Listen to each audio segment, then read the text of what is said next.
喂，你叫什么？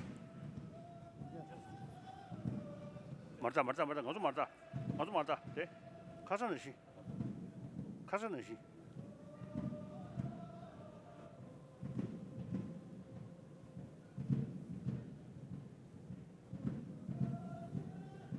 미안하다. 네, 두사 세베링데. 아니, 빨리 다시베 추수집은 너다. 엔진에한테 가게 말을 렉자게 싫은 거. 전에 가게 전에 싫은 거다 말람지. 엔진에 아주 벽에 전에 싫은 거지. 아니 두사 사나 아니 뭐 저거만 고 주주체 두사 마사나 아니 저가 스승 사시대 좋습니다.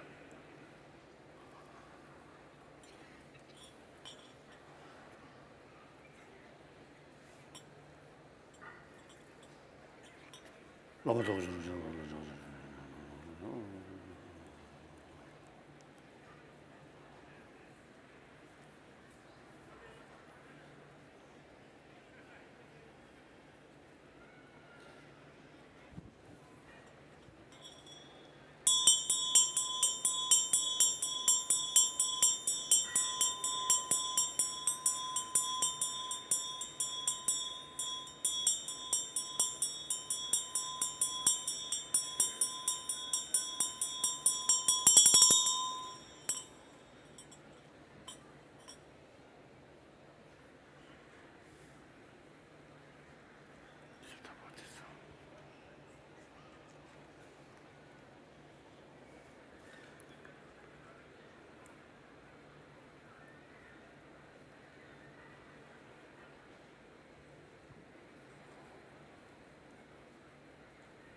공두개 홀레두개 공두개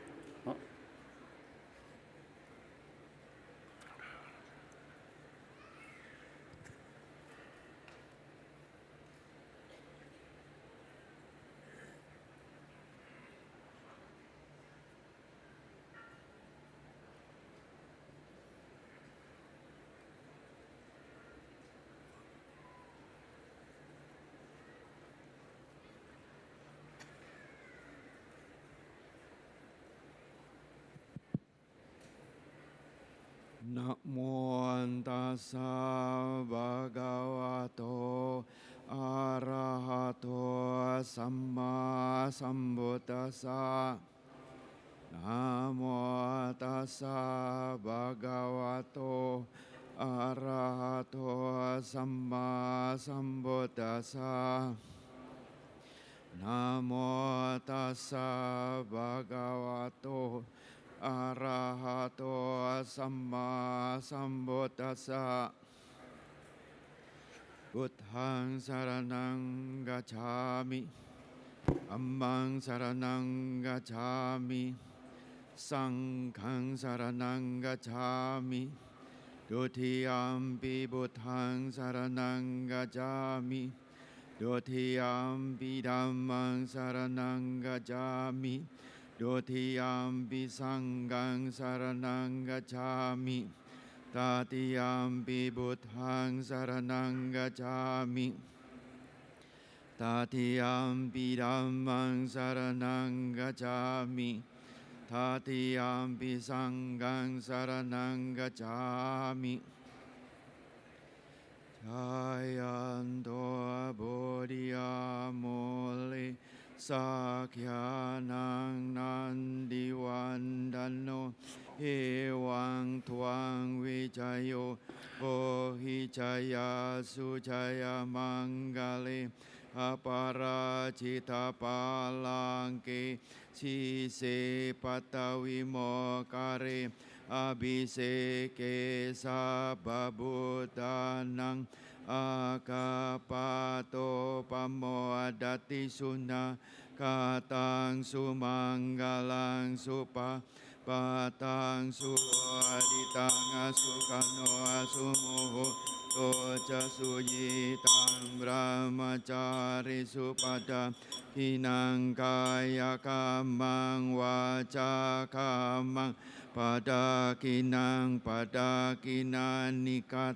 wanalapam tate pada kine. Thank you.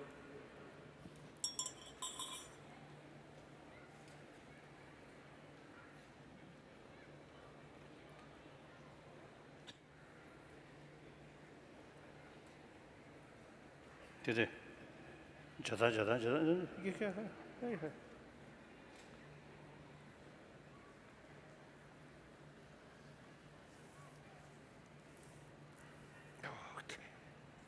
Thank you so much, Your Honor. Thank you. Is to come to Indonesia, Borobudur. Thank you.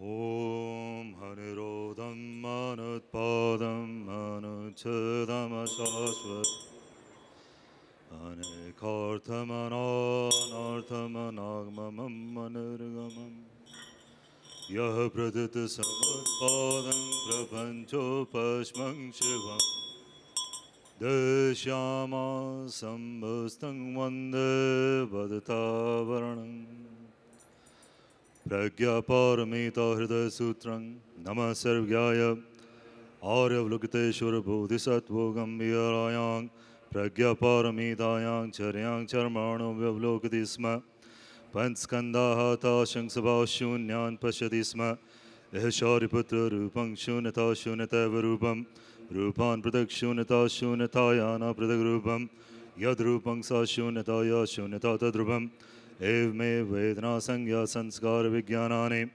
यशारिपुत्र सर्वधर्माः शून्यता लक्षण अनुत्पन्ना अनिरुद्ध अम्लान Vimla no नाना परिपूर्णः तस्मचारिपुत्र शून्यतायां न रूपं न वेदना न संज्ञा न संस्कार न विज्ञानानि न चक्षुश्रोत्रघ्राण जीवा काया मनासिं न रूप शब्द गंधर्स स्पृष्ट व धर्माः न चक्षुधातु यावन् मनोधातु न विद्या न विद्या ना विद्याक्षयो यावञ्जरामणं न जरामणं च्यो न दुःखसमुदय निरोध मार्गा न ज्ञानं न प्राप्तिवं बोधिसत्त्वस्य प्रज्ञापारमितामाश्रित्य विहरति चित्तावरणः चित्तावरणनास्तित्वात्रस्तो विपर्यसातिक्रांष्टो निष्ठनिर्वाणः त्रयधवस्तः सर्वबुद्धाः प्रज्ञापारमितामाश्रित्य अनुत्तरां सम्यक् सम्बोधि अभिसम्बुधाः तस्मात् ज्ञातव्यः प्रज्ञापारमिता महामंत्रो महाविद्या मंत्रो अनुत्तर मंत्रः असंसम मंत्रः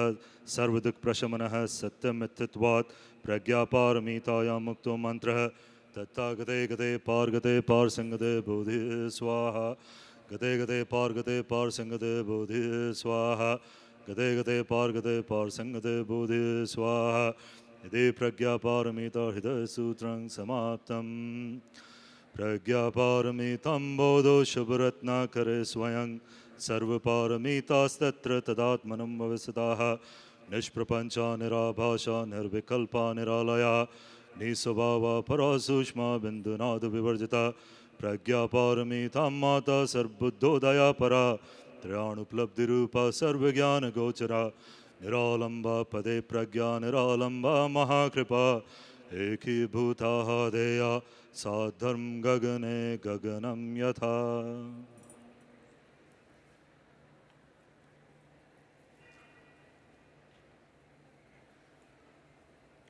Jada.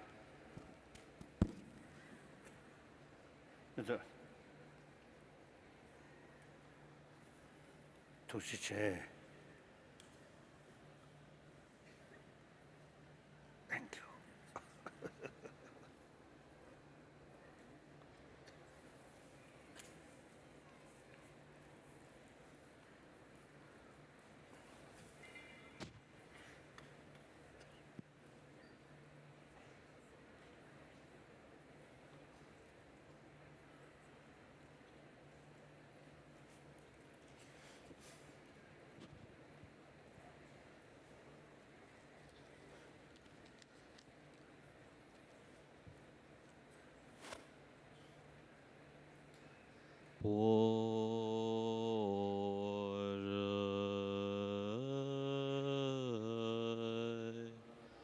波罗蜜多心经观自在菩萨，行深般若波罗蜜多时，照见五蕴皆空，度一切苦。舍利子，色不异空，空不异色。色即是空，空即是色，受想行识亦复如是。舍利子，是诸法空相，不生不灭，不垢不净，不增不减。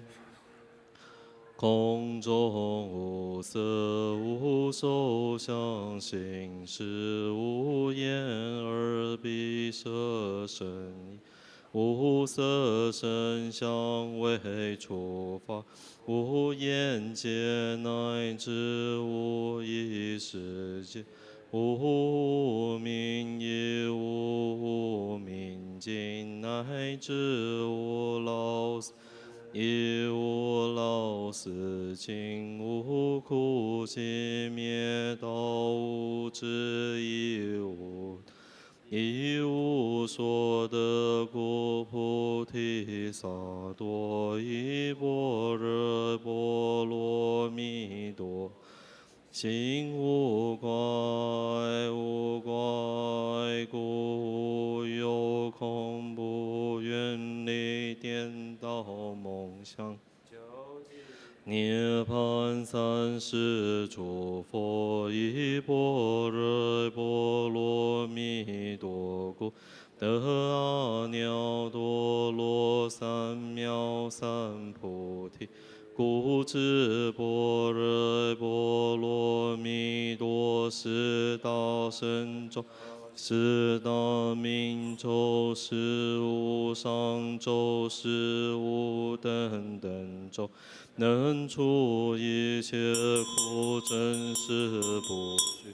故说般若波罗蜜多咒，即说咒曰：揭谛揭谛，波罗揭谛，僧揭谛菩提萨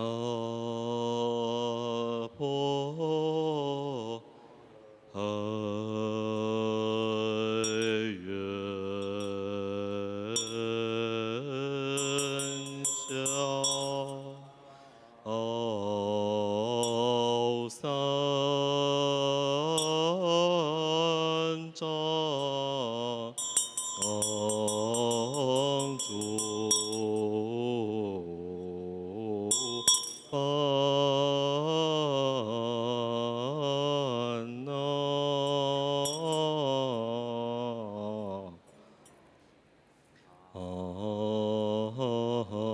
愿得智慧真明了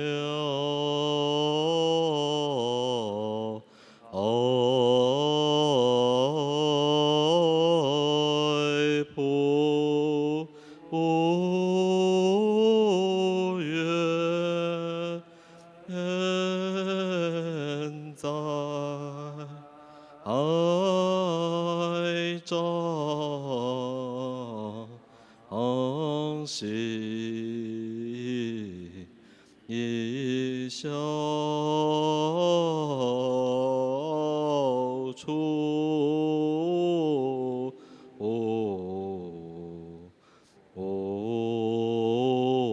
是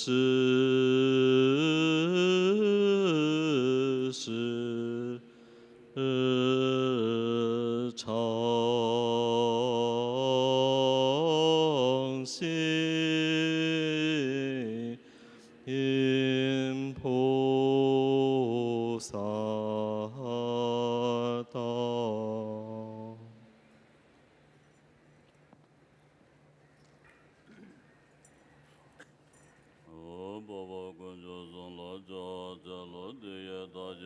bo de je no zong den de je be go zhou bong be ye long je yin de zhen bo dong zhong zhou zhen be yin de zhen bo dong do zhou de de zhe zhong den de zhong mo na wo zhe Sui jin nang dang jin ding yi zhe lo jiang bo xiu zu yang de zi zhang zhu zhen bo ba ba jian re zi wang zhu xi ra jie ba re do jian san mi zhi wo ni la nang ba da jie bong ba nga ba de da ran xin jie dong ba nang ba da wo de ne san jie jie de zi dang den ba xi re bu zhang zhu zhen ba ba ba jian re zi wang zhu la di ye jie me zu ri jie ba gang la la xi ra jie ba re do Shen Ba Sa Me Je Wa Je Wa De Wa De Shi Dar La Wa Cha De Ge Je Me Wa Da Chan Chu Sen Ba Sen Ba Chen Ba Ba Wa Chen Re Ze Wan Ju Ge Ze Da Den Ba She Re Da De Ba La Di Ge Je Me Su She Re Bo Re Ge Bo Re Ge Bo Ma Gang La La She Ra Ge Ba Re Do Shen Ba Sa Me Je Wa Je Wa De Wa De Shi Da Nam Ba Da Wa Cha De Bong Ba Nga Wa De Da La Ya Ran Shen Ge Dong Ba Nam Ba Yang Da Wa She So Da Wa So Dong Ba Wa Dong Ba Nye So So So Le Jiang Dong Ba Nye Shen Ma Ye Dong Ba Nye Le Jiang So Shen Ma Ne Shen Do Zo Wa Dan Du She Dan Nam Ba She Wa Na Dong Ba Wa She Re Ba De Da Che Dan Che Dong Ba Nye De Zen Nye Ma Je Ba Ma Ga Ba Che Ma Me Ba Che Ma Dan Che Wa Me Ba Ga Wa Me Ba Wa She Re Ba De Da Dong Ba Nye La So Me So Wa Me Du She Me Nam Ba She Wa Me Mi Me Na Wa Me Na Me She Me Le Me Me So Me Da Me Je Me Ro Me Re Ja Me Je Me Do Me Ye Ga Me Ba Ne Ye Ga Me Ye Nam Ba She Ve Gang Ye Ba Do Yang Ma Re Ba Se Wa Me Ba Ne Me Ka She Se Ve Ba Do Ya Me Do De Shen Do Dung Ye Wa Da Kun Jo Wa Da Go Ba Da La Me Yi She Me Do Ba Me Ba Do Ba Ya Me Do She Re Ba De Da Ve Na Chan Jo Sen Ba Na Do Ba Me Ve She She Ra Ye Ba Re Do Chen Ba La De Je Ne Je Sen La Je Ba Me Je Cha Ba Me De Shen Je La Le Shen Do Den Le Nya Me Le De Ve Da De Zong Da Nam Ba She Ve Sang Je Chang Je Gen She Ra Ye Ba Re Do Chen Ba La De Ne La Na Me Ba Yang Da Ba Zo Ve Chan Ju Do Gong Ba Zo Ba Sang De Da Ve Na She Ra Ye Ba Re Do Chen Be Nga Re Ba Chen Be Nga La Na Me Be Nga Mi Nya Ba Da Nya Be Nga Dung Ye Dan Je Ra Do She Wa She Be Nga Mi Zhe Be Na Den Ba She Wa Cha De She Ra Ye Ba Re Do Chen Be Nga Me Ba Ta Ya Da Ka De Para Sang Ga De Po De Ye So She Re Bo Chan Ju San Ba San Ba Chan Bo Che Da She Ra Ye Ba Re Do Chen Ba San Ba La La Wa Cha De Ne Jung Den De Ding Yin Den De Le Chen De Chan Ju San Ba Chan Bo Pa Wa Chen Re Se Wan Ju La Le So She Cha Wa Chen Ne Le So Re Ge Bo De De Chen De Re Ge Bo De De Chen De Che Da Ge Ye Den Ba Chen Do Che Ra Ge Ba Re Do Chen Ba San Mo La Che Wa De Chen Se Wa Nan Che Che Su Yi Ra Chom Den De Ge Che Ka Chen Le So Da Den Ba Che Re Do De Ba La Chan Ju San Ba Pa Wa Chen Re Se Wan Ju Da Tang Je Da Den Be Ko Ra De Da Da La Da Me Da La Ma Che Zar Je Ve Che Den Yi Ra De Chom Den De Ge Sum Wan Ba De Do Ma Zan Je Me Ma Je Ma Ga Na Je Ngo Wa Je So So Ran Re Yi She Che Ma De Zon Ge Ve Yong La Cha Ze Lo Da Ya Da Ga De Sang Ga De Bu De Ye So Wa Da Ya Da Ga De Para Sang Ga De Bu De Ye So Wa Da Ya Da Ga De Para Sang Ga De Bu De Ye So Wa Nyen De She Wa Zo Na Gun She Nye Ge Nye She Chen Ze Ka Ye Da Do La Ben Ba Chen Na Lang She Nye Ge Chi Den Chen Zho Che Ba Ga Gang Da Yang Da Den Be Do Na Na Ba Gun De Na Do De So Ba Nye De Chen Zho Sen Be So San Je Jen Ne Yung De La Cha Tse Lo Gang Ge Den Je Che Wa Zhong Ka Wa Me Ba Ke Me Ba Che Wa Me Ba Da O Me Ba Do Me Ba Da De De Me Den Je Me Che Ba Nye She She Den Ba So Be Sang Ge Ma Nam Ge Tam Ba De La Cha Tse Lo Oh, yeah. Ah, yeah. That's it. Yesterday,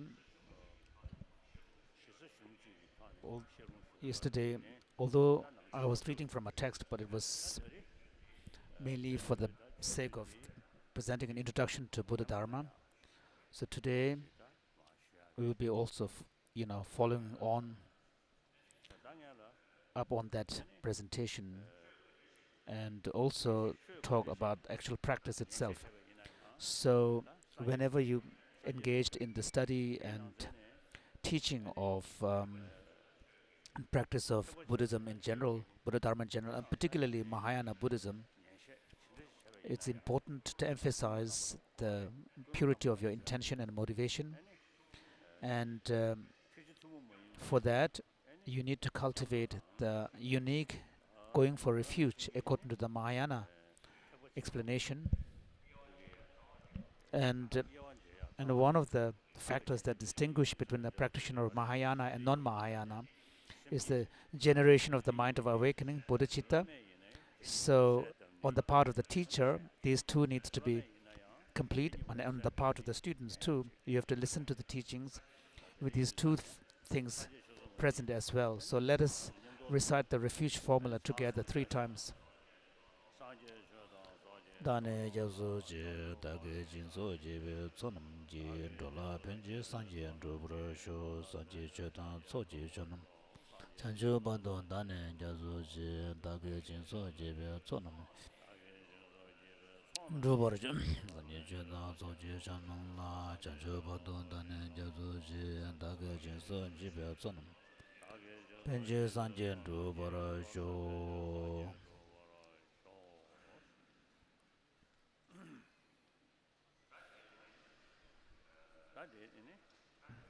So, in the city of New York,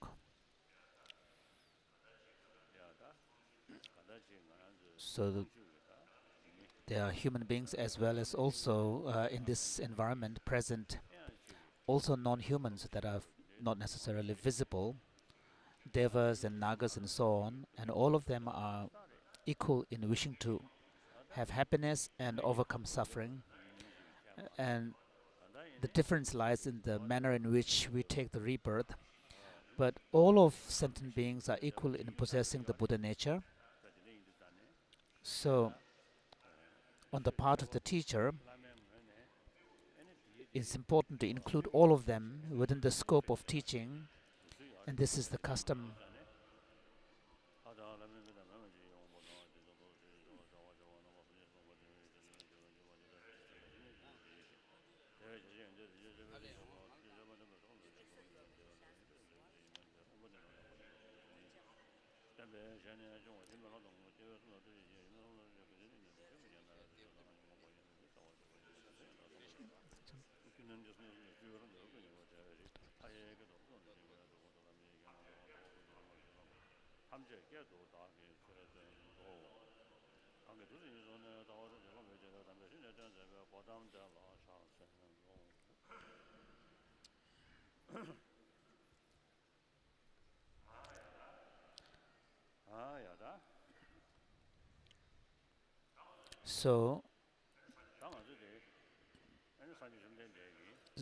So we're engaged in the teaching of Buddha Dharma, and on the part of the audience, whether you are traditionally Buddhist or Buddhists from a new community that were not historically Buddhist, but we all accept the Buddha to be the teacher, our teacher.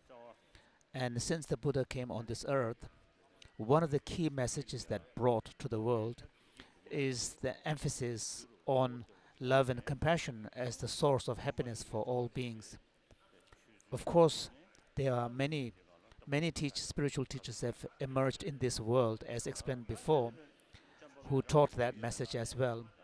But among them, the Buddha, the rationale that the Buddha uses for promoting love and compassion is really the teaching on dependent origination of the law of cause and effect. And this is how the Buddha promotes compassion and love. Therefore, in the 27th chapter of Nagarjuna's text, when the Nagarjuna recollects the Buddha's kindness, he pays homage to the Buddha for teaching compassion and also the right view out of compassion for the benefit of all beings. So in this particular passage, Nagarjuna identifies 2 key qualities of the Buddha his great compassion, and his teaching of the right view. So among all the enlightened activities of the Buddha, the speech activity is the most important. And the speech activity, enlightened speech activity, if it emerges from the motivation of compassion for all beings, then it will be very beneficial. So even though someone might be speaking something very eloquent, but if the underlying motive is not altruistic, then its beneficial effect on others will be limited. So Nagarjuna identifies compassion for all beings as one of the key attributes of the Buddha. And then he says another key attribute he identifies is the Buddha's wisdom. And he said that because there are many different distorted views about reality, and the antidote to overcome all of these distorted views is only by cultivating the correct view. Because the distorted view or perspective can only be removed by cultivating the opposite perspective, which is the correct view and the correct perspective. For example, if we do not know alphabets, that ignorance can only be removed by learning the alphabets. We cannot remove that ignorance by taking medication or making a wish or making a prayer. So it's only by cultivating the knowledge of the alphabets that ignorance of the alphabets will be removed. So similarly, in order to dispel and remove the distorted view grasping at inherent existence of all phenomena, it is only by cultivating the view, the correct view of emptiness, one can achieve that goal. So therefore, the Buddha taught the right view in order for sentient beings to eliminate all distorted views. So what is the method for eliminating the distorted views? This is explained in the homage stanza of Nagarjuna's text itself.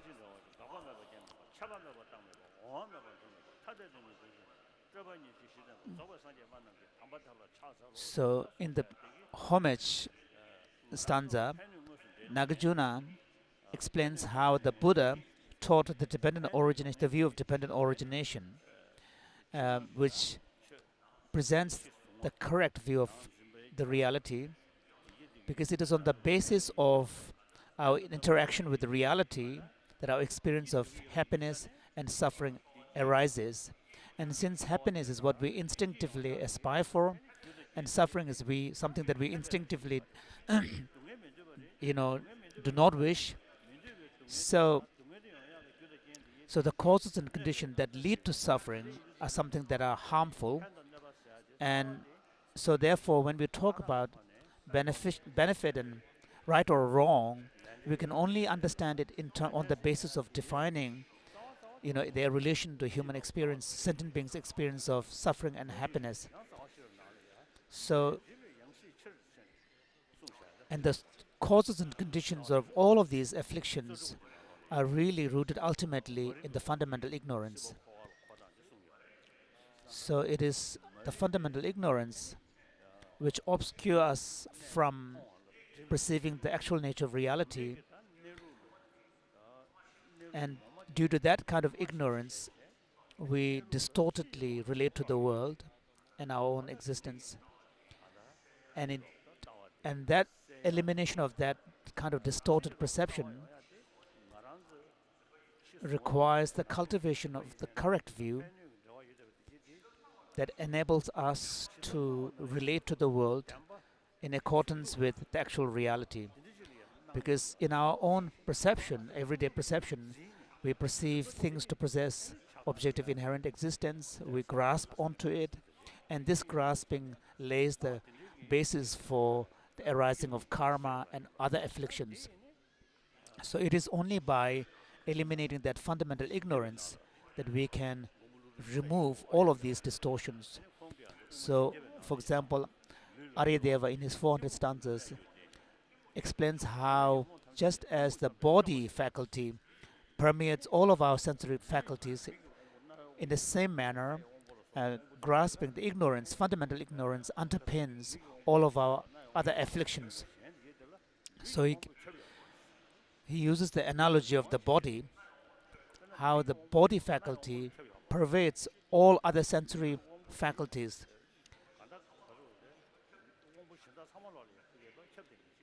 So in the same manner, all afflictions are rooted in ultimately in fundamental ignorance. They either accompany ignorance or they are caused by ignorance. So there isn't a single instance of affliction that is not connected with, causally connected with the fundamental ignorance. So the fundamental ignorance therefore permeates all forms of mental afflictions. So what then is that ignorance? So in general, when we talk about ignorance,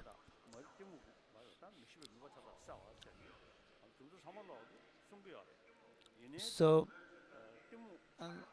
there are different levels of subtlety in identifying what actually the ignorance is. And that difference in the subtlety of identifying ignorance is a function of the subtlety of one's philosophical standpoint and understanding of emptiness. So because the distorted view of reality is the nature of ignorance. So in the 70 stanzas on the middle way or emptiness, Nagarjuna explains how it is grasping at the inherent existence of all phenomena that are causally conditioned. This is the fundamental ignorance. So there are many similar texts in which it is the grasping at inherent existence that is defined as the ignorance. And this ignorance permeates all forms of afflictions. So therefore, all afflictions can be eliminated by eliminating the root, which is the fundamental ignorance. So this is the fundamental ignorance grasping at true existence of phenomena. So once we are able to eliminate that fundamental root, all afflictions will automatically cease. It's just like when you block the source river of a source of a spring, the spring dries up. So what is the right view that needs to be cultivated to eliminate the ignorance? And then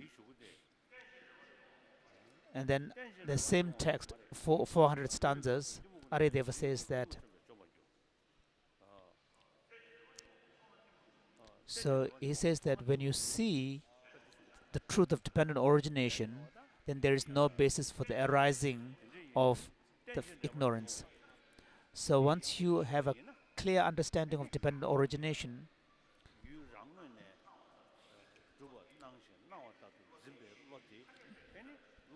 so once you recognize that the grasping at true existence has no basis, that it is simply a matter of instance of distortion, then one will be able to eliminate that ignorance.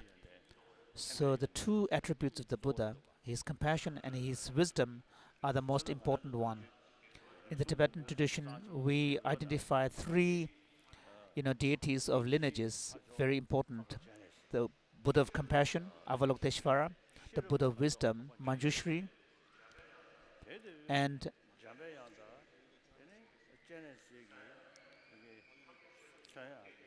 these two, the method and wisdom, needs to be united indivisibly.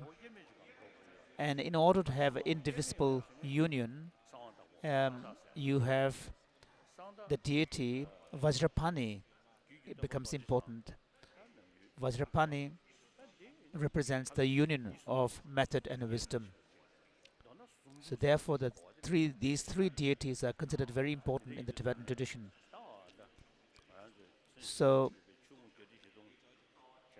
the essence of the 84,000 teachings of the Buddha, all of these were taught by the Buddha out of compassion, great compassion, and for the purpose of eliminating all distorted views. This is what Nagarjuna says at the end of his text. So when we engage in the actual practice of the Dharma, the sequence is on the first level, we need to eliminate all forms of negative and non-virtuous actions, negative karma. So the first step or the first stage is to really eliminate and abandon negative actions. So as Nagarjuna explains in the Precious Garland, the aspirations, object of aspirations of a spiritual practitioner is twofold. One is the immediate object of aspiration, which is to attain higher rebirth, fortunate rebirth. And then the ultimate object of aspiration is the attainment of liberation, enlightenment. So the ideal existence that would afford us the opportunity to cultivate the path to enlightenment is a fortunate rebirth, like a human rebirth. Therefore, so that taking birth as a human being becomes very important for Dharma practice, and the factors that obstruct the attainment of higher rebirth are the engaging in the negative actions, such as the 10 kind, the 3 activities of the body, 3 action and 4 activities of the speech, and then 3 actions of mind. So these avoidance of the 10 negative actions is a key practice. So the karmic actions, karma that is accumulated from engaging in these 10 negative actions, are the non-virtuous karma.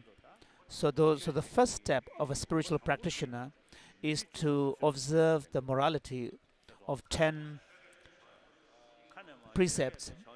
So, for example, if one may talk about emptiness, bodhicitta, and so on, but on a day-to-day basis, if one does not engage in living a moral life, then there will be no effect.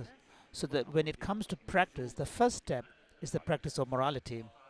And here, a practitioner takes specific precepts of a lay person practitioner, a monastic, and so on, from the Upasika vows and so on.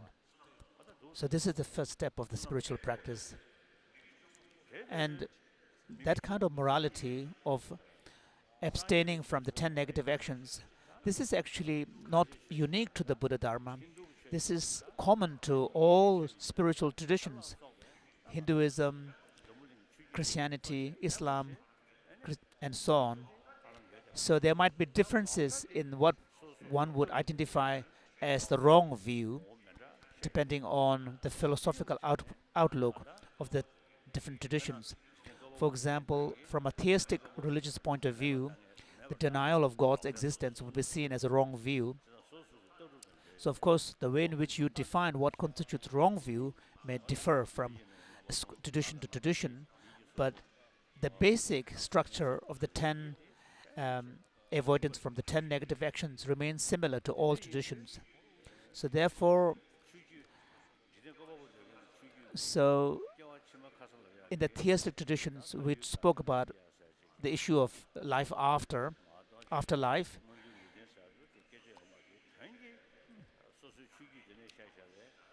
So the point is that for the devout, if you engage in the ethical teachings of your tradition in the correct way, then the afterlife is assured, a good afterlife is assured.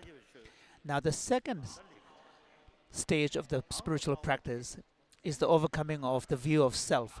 And this is unique to Buddha Dharma, because except for Buddhism, all other spiritual traditions presume the reality of an eternal self, a soul, an Atman. And our object of sense of self is considered as having some kind of eternal existence. And not only do we have this kind of innate grasping at self, but the philosophical reasoning is presented to strengthen that view in these other traditions. So for the Buddhist practitioner, the second stage is to really overcome the view of self. This is very unique to the Buddhist practice. So here we're talking about wisdom, the wisdom of no self.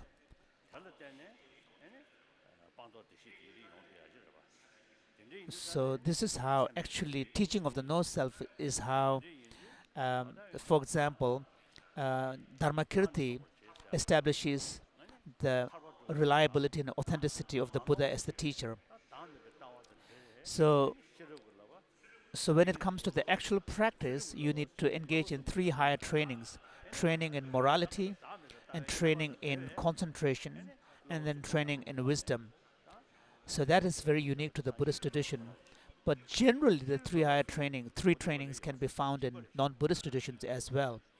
I've had conversations with non-Buddhist practitioners, and remind them that the 3 trainings, morality, meditation, and wisdom, all of these 3 trainings are common to all the spiritual traditions.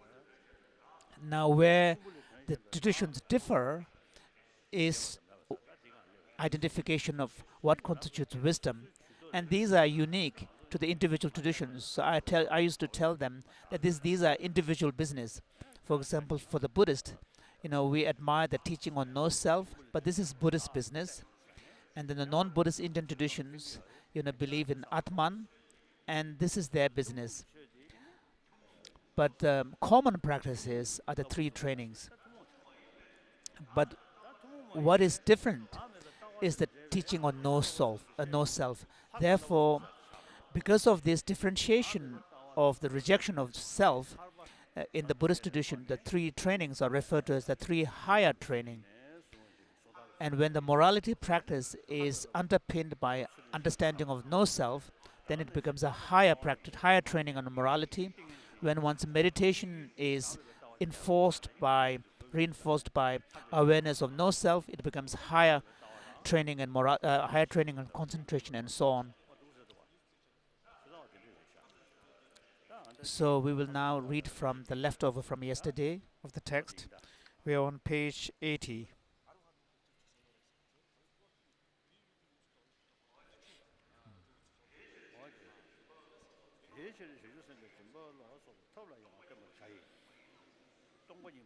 Kamashila goes on to say that the Bodhisattva should not simply be absorbed in emptiness, but also engage in the method aspects of the practice, such as generosity and so on. So because if one's absorbed just in emptiness, so then one will fall into the extreme of just the peace of nirvana. So what is required here is the great compassion for all beings, so that the Bodhisattva, does not fall into either the extreme of samsara or nor that of nirvana.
So then the text goes on to say that if the practitioner ignores the method aspect of the path and remains absorbed just on emptiness, then one will fall into the extreme of attaining just the Arhat state of Shravakas and Pratyeka Buddhas. But on the other hand, if one's realization of emptiness is complemented with the method aspect of the path, such as compassion, bodhicitta, and so on, then one's path will lead to the attainment of full omniscience of the Buddha.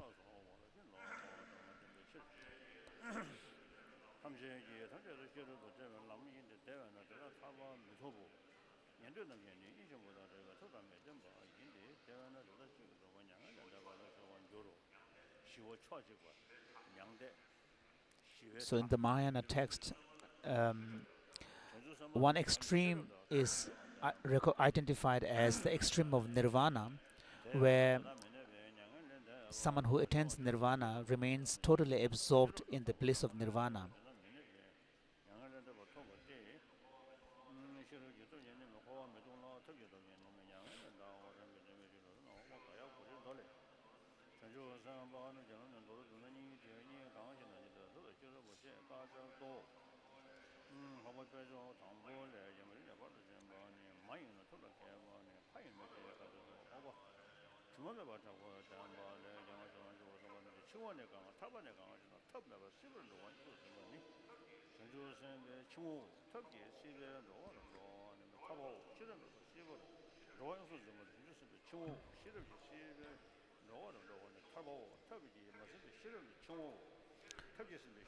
The text then goes on to present a lot of citations from various sutras about the need for both method aspects of the path and wisdom aspects of the path.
I have a little sore throat today.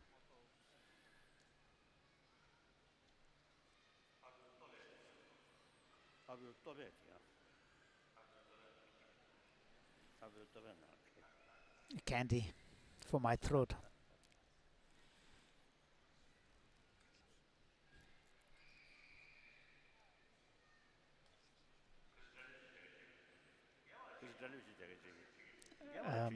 Recently, a TV interviewer asked me, "What's in your bag?" So I showed, I have candies in my bag, and then pen, and then the glasses, and then there's a whole set for toothbrush, cleaning my teeth. And the more seriously, I have an image of the Buddha, which all fully ordained monks are supposed to always be with them, carry with them. This is the one that I received when I received my ordination when I was young. And the one that originally I had received is quite a big one. So I found a smaller image, which is sort of a clay imprint of Smriti Jnanakirti. Someone gave it to me, and then I approached my teacher, Kyabche Rinpoche, and I left it at Rinpoche's place for a week to consecrate it. And then I asked him to transfer the blessing so that this is what I would like to carry around. It's smaller. So that's what I have.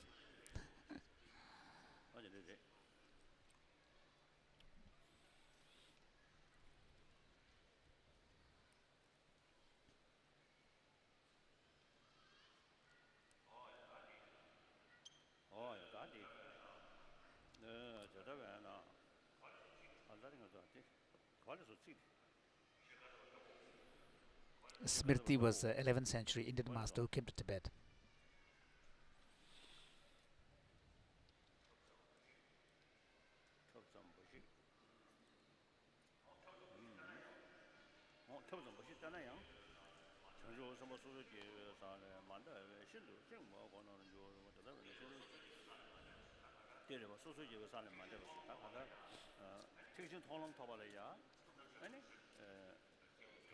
So Kamalashila goes on to explain how the ultimate bodhicitta requires the generation of the awakening mind and genuine aspiration for the attainment of Buddhahood for the benefit of all beings. So to attain the path of seeing on the Mahayana path, you also need to have the realization of bodhicitta and compassion. So in the Heart Sutra, for example, we have the mantra Gade Gade Paragata Parasamgati Bodhi Swa, and this particular statement is correlated with the 5 stages of the path of accumulation, preparation, seeing, meditation, and no more learning. So Gate means to go. So the first one is the path of accumulation, and then the second one, repetition, refers to the path of preparation, and the third one refers to the path of seeing. And so go beyond perfectly. That's the path of meditation. And Bodhi Swaha is the path of no more learning.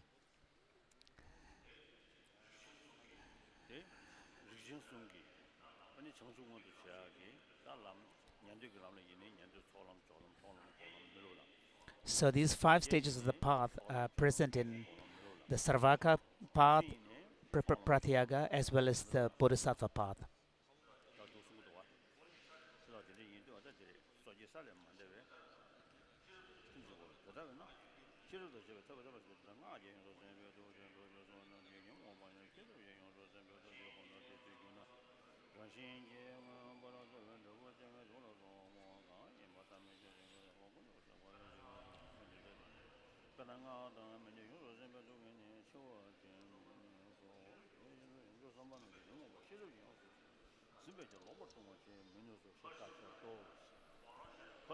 In the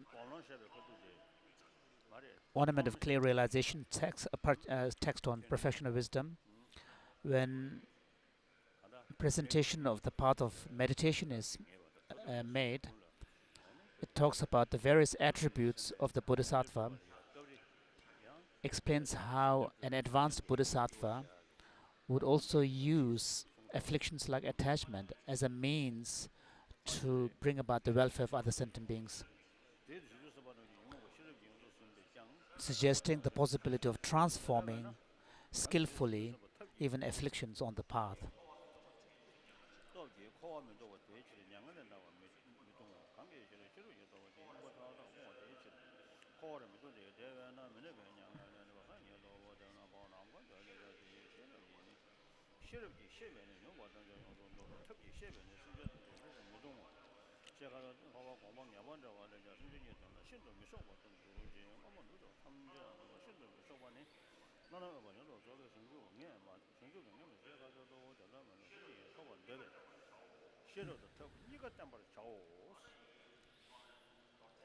So, right at the beginning of the summary of the text, Kamalashila explained how identify importance of the union, inseparable union of method and wisdom. So here he repeats that summary point.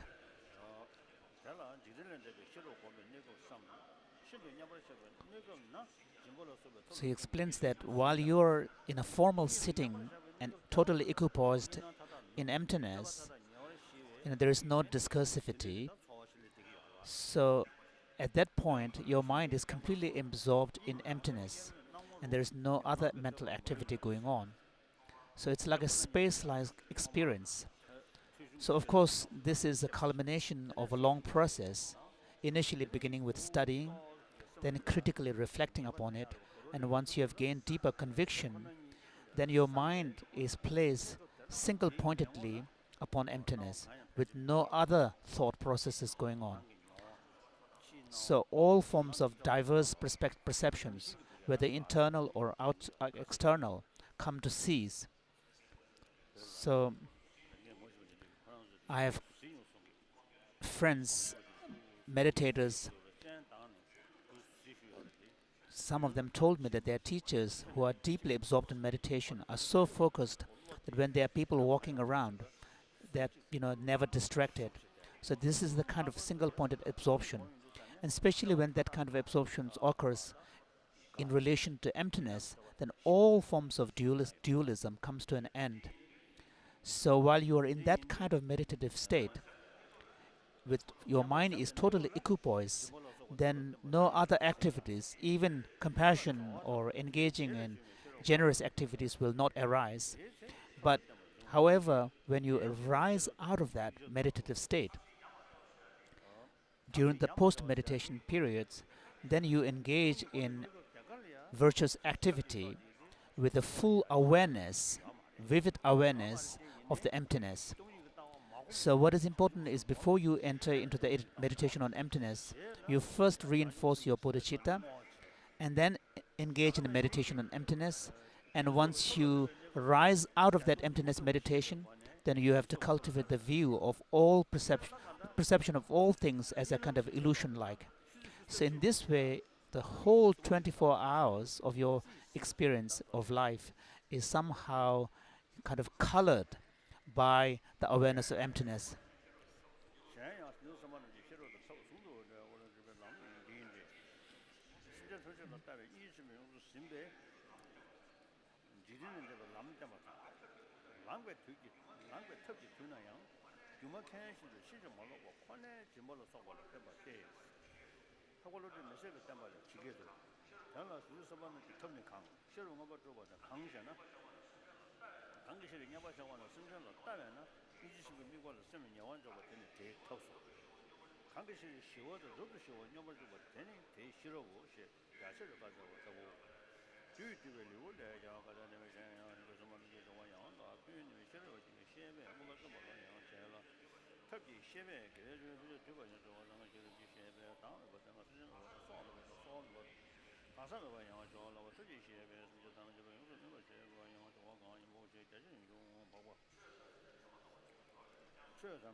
So if you train your mind in bodhicitta, compassion, and emptiness through studying, critical reflection, and if you spend your days and life in this way, and then cultivate the familiarity, then it begins to influence every aspect of your life, even your dream.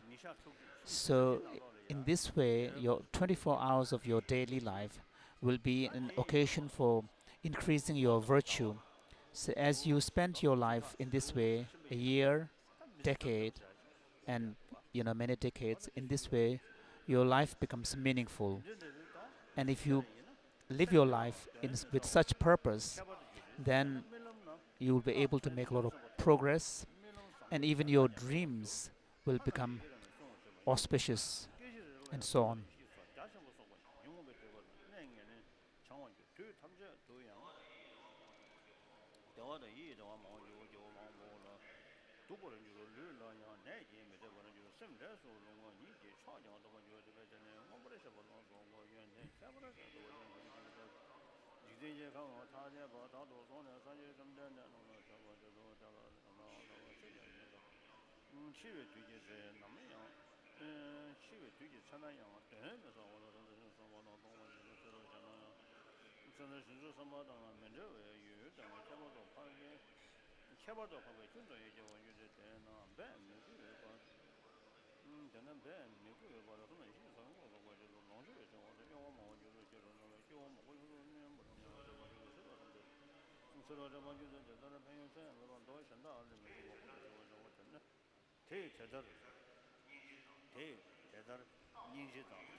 And then Kamala Shila goes on to explain that how if one trains one mind in compassion, bodhicitta, and emptiness in this manner, then eventually, just like the drive wood, the wrapping of which causes fire, but also consumes, burns that wood itself, in the same manner, all forms of discursivity and thought processes will come to an end, and you will gain direct realization of emptiness, and that's when you have attained the path of seeing, and that's when the first stage of cessation has become a reality within yourself, and that's the true Dharma.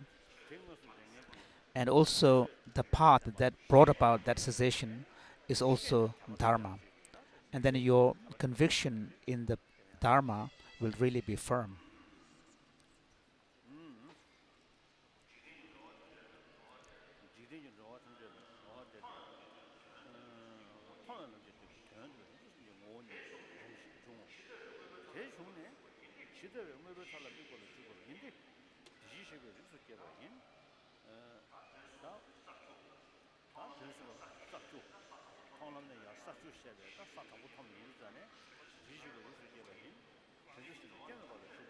So then the text goes on to explain that through this achievement you enter into the path focusing on the reality of things, and you're then born in the family of the Tathagatas.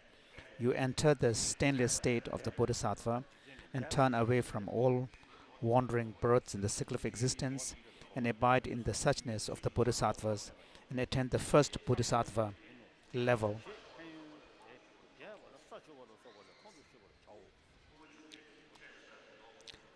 And the text goes on to explain that all of these attributes of the Bodhisattva on the first level are explained in the 10 level sutra, Dasabhumi Sutra, which is the basis for Chandrakriti's entering the mind text.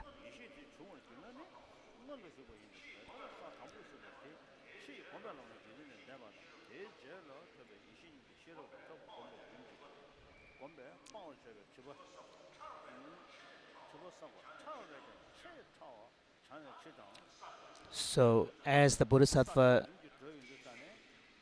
attains the 10 levels of the Bodhisattva step by step gradually, so towards the end, the last 3 stages, the first 7 stages are referred to as the impure stages or levels, and then on the 8th Bodhisattva level, then the direct antidote to elimination of affliction arises, and at that point one has become an arhat.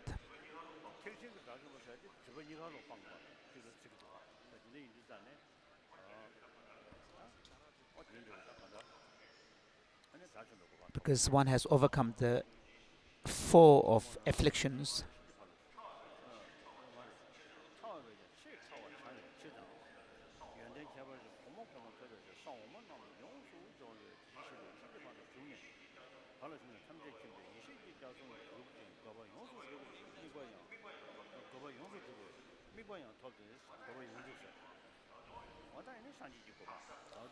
And as the last 3 stages are perfected, the 8th, 9th and 10th,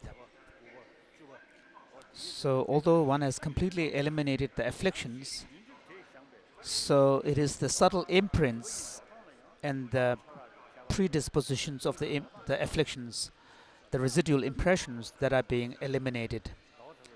For example, in Chandrakirti's writings, he identifies the subtle obscuration to knowledge, the subtle defilements, as the predispositions imprinted upon one's mind by the afflictions. So even these residual impressions are now being eliminated on the next three stages.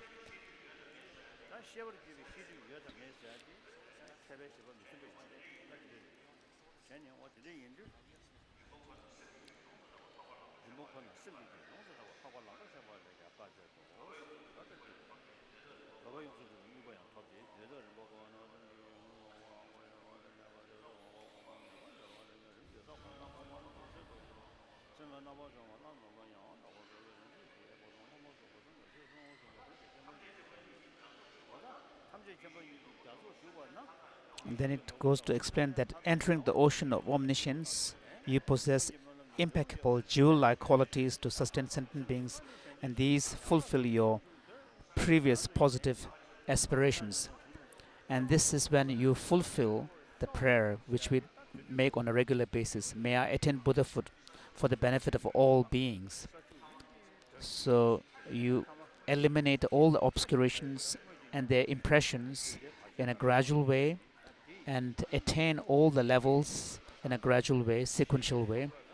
And at the final stage of the 10th level, immediately after that, then within a single moment of awareness, the omniscient wisdom of the Buddha arises.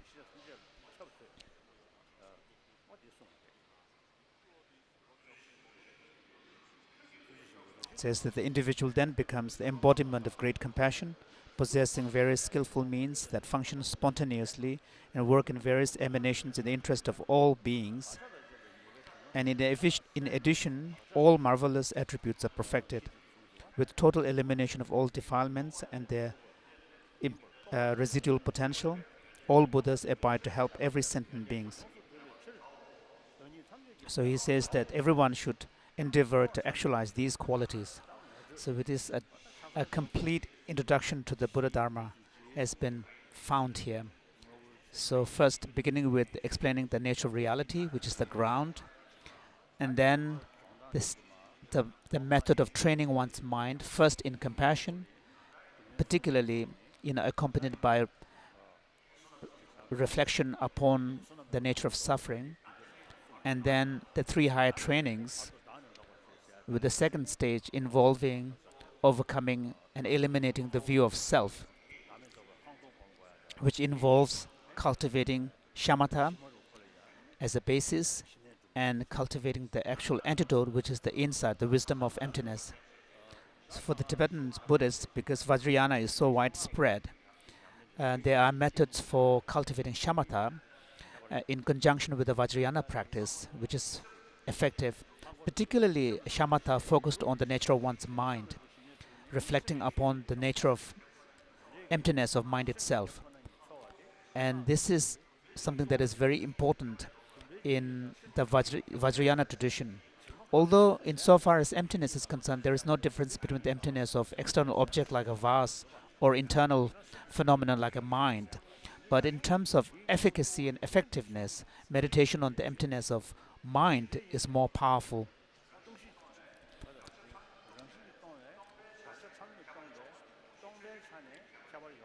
So the meditation on emptiness upon which you do it makes a difference. So here in the Vajrayana tradition, meditation on the emptiness of mind is emphasized. So for example, in the terminology of Guhyasamaja Tantra, one speaks of the isolated mind. And the same is true also in the Dzogchen teachings, similarly in the Sakya profound view, and same in the case of Kagyu Mahamudra, the Great Seal practice. So all of these are equal in emphasizing the meditation on emptiness of the mind itself. So then the text goes on to conclude by summarizing that the Buddha thus said, the omniscient, non-transcendent wisdom is produced with compassion as its root, the awakening mind of bodhicitta as its cause, and it's perfected by skillful means.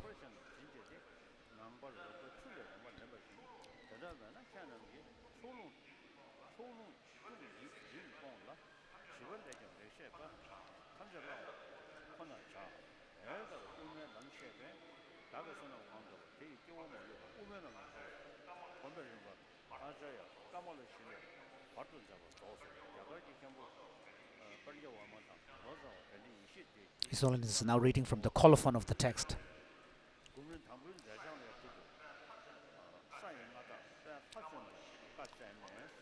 He says that at the request of the emperor, he composed this stages of the meditation.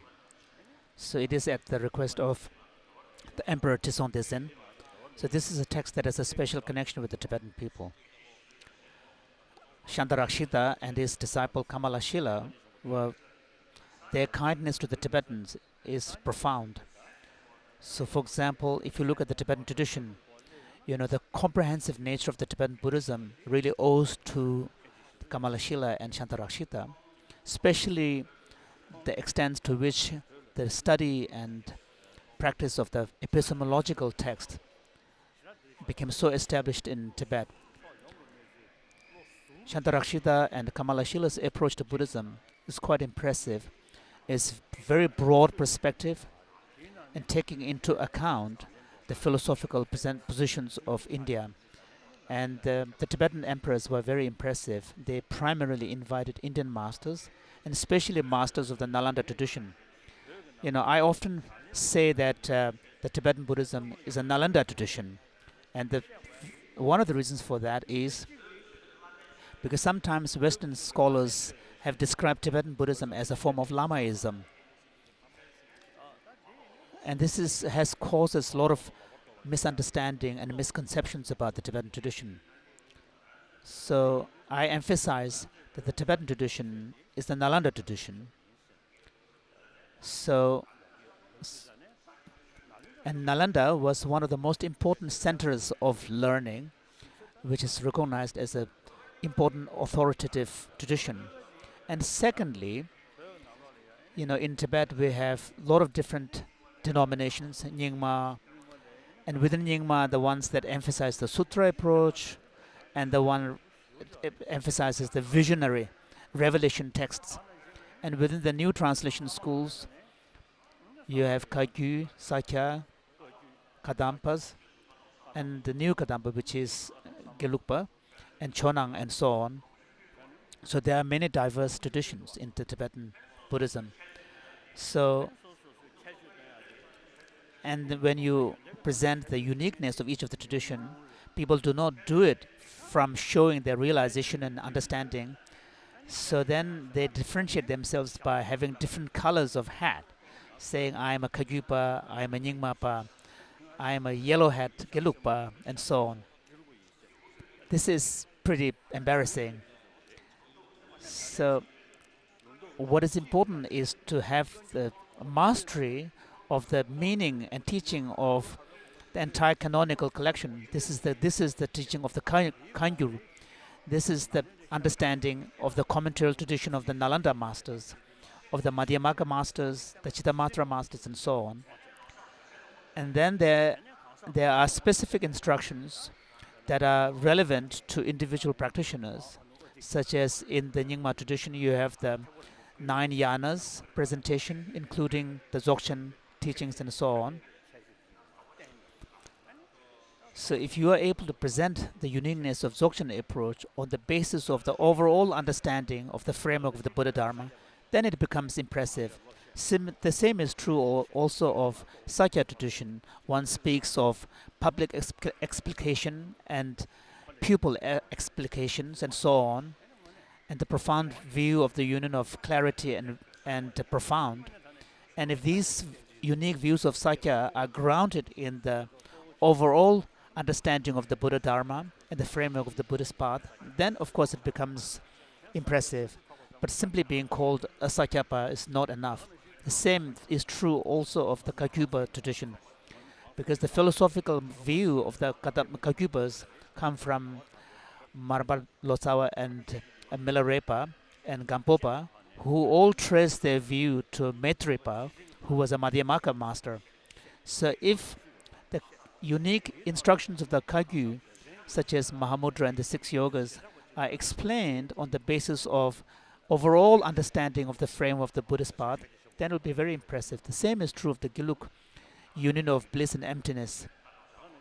If these are grounded in the overall presentation of the general Buddhist approach, so in the Gelugpas is slightly better because the Gelugpas emphasize a lot on study of the classics. In the past, Sakyas also had this tradition, but now Gelugpas are very strong when it comes to the study and understanding of the great classics. But the unique instructions of the Gelug really lies in the Vajrayana teachings on Guhya Samaja, Chakrasamvara, and Yamantaka, which are more specific instructions. So therefore, I think it's very important to read different texts and instructions of different traditions as well. And so when you study a text, you should not confine your understanding just to your own tradition's interpretation. You should really broaden your perspective. So when you study a classical text, you should not approach it through the medium of faith, saying, "Oh, wonderful, wonderful," but rather you should approach it with a critical inquiry. What are the key questions? The same, this is the approach that Tsongkhapa. And for example, for the Gelugpas, if you look at Tsongkhapa's writings in, say, a Golden Rosary, which is an impressive text, but when it comes to the philosophical views presented there, because it's written in the early part of Tsongkhapa's life, some of the philosophical presentations there are open to question. But if you compare them against the mature writings of Tsongkhapa, there is a difference. So you need to be more comparative and broader in your perspective when you read. Then you will be able to achieve what Dromtonpa says, that when you approach the Buddha Dharma, you should be able to lift the entirety of the Buddha Dharma, like 4 people lifting a whole square cloth from all 4 sides. So we Tibetans have this beautiful and rich tradition, and if we are not able to optimize this would be tragedy. So with that, the commentary explanation of the text is complete. His Holiness is asking how long the long life ceremony will take. The chant master says about an hour.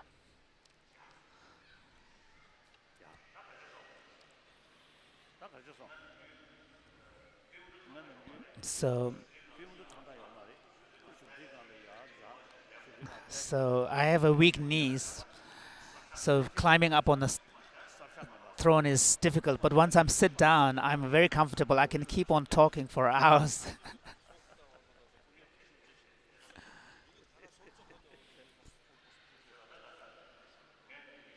So I always tell people that if you are someone who has a faith in the Buddha Dharma, we need to become 21st century Buddhist. And how does one become a 20th century Buddhist? 20th century Buddhist, by 20th century Buddhist, I mean someone whose understanding of the Dharma is grounded in an appreciation of the philosophical teachings of the 4 classical Indian Buddhist schools. I'm not talking about the 4 Tibetan traditions. I'm talking about the 4 classical Indian Buddhist schools. And on that basis, you will be able to develop a faith in the Buddha Dharma grounded in understanding and through the application of reasoning. And then you will become a 21st century Buddhist. But otherwise, you will have to say, I'm a Buddhist because my father was a Buddhist, my mother was a Buddhist, and my teacher said so, my guru said so, and so on.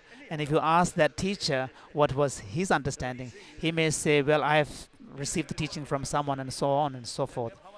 And calling yourself a Buddhist simply because your parents happen to be Buddhist is not enough. You have to use your human intelligence, a brain that has been gifted to you. So, just as we, in ordinary language, we speak of training a horse, in the same manner, we have to train our mind. So it's important to really study the philosophical teachings and compare the philosophical outlooks of the different schools, and also appreciate the uniqueness of the Buddhist philosophical standpoints. And the Buddhist philosophical positions are now actually consonant with most of the scientific worldview, and therefore it is important to really develop a faith in the Dharma grounded in understanding and reason. And this is an approach I've emphasized among the exiled Tibetans. And in future too, if we ever go back to Tibet, inside Tibet as well, I would hope that the people inside Tibet would be able to really approach their Buddha Dharma through this kind of critical inquiry and understanding, not just carry a rosary in their hand and recite mantra.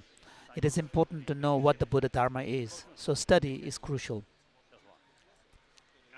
So here, I've actually said this before.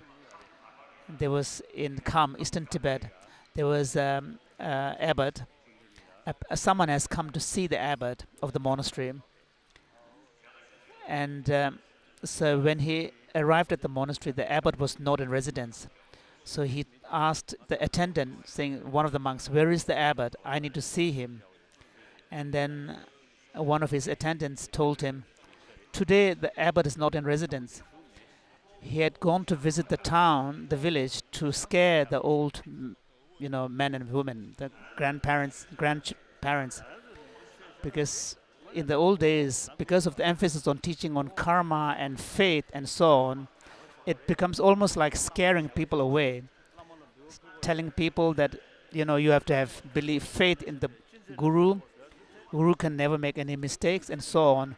These kind of teachings are never found in the Buddha's own teachings, in the Vinaya, in the Sutra, in the Tantras. Qualifications of the teachers are presented. Similarly, Tsongkhapa says that if you don't have a disciplined mind yourself, how can you, help train other students? So Tsongkhapa says that it is not adequate to have partial knowledge of the Buddha Dharma. You need to have a way of instructing your students that is grounded in a deeper appreciation of the essence of the Buddha Dharma. And the 10 qualifications of the the qualified teacher are presented in the scriptures. And this is what Tsongkhapa has emphasized, which I think is very important. And Dromtonpa said that when a Mahayana teacher should be summoned as such that when he teaches the Dharma, will be able to bring a comprehensive approach. So simply being able to scare the devout is not enough. I don't think that is a great service to the Buddha Dharma. So what is helpful is to help students develop a fuller understanding of the essence of the Buddha's teaching. And on my part, I tried to have that kind of approach on the Buddha Dharma. I read a lot. I'm 80 years old, but I never give up my studies. Study, critical reflection, and meditation. Whenever I have a free time, I read texts.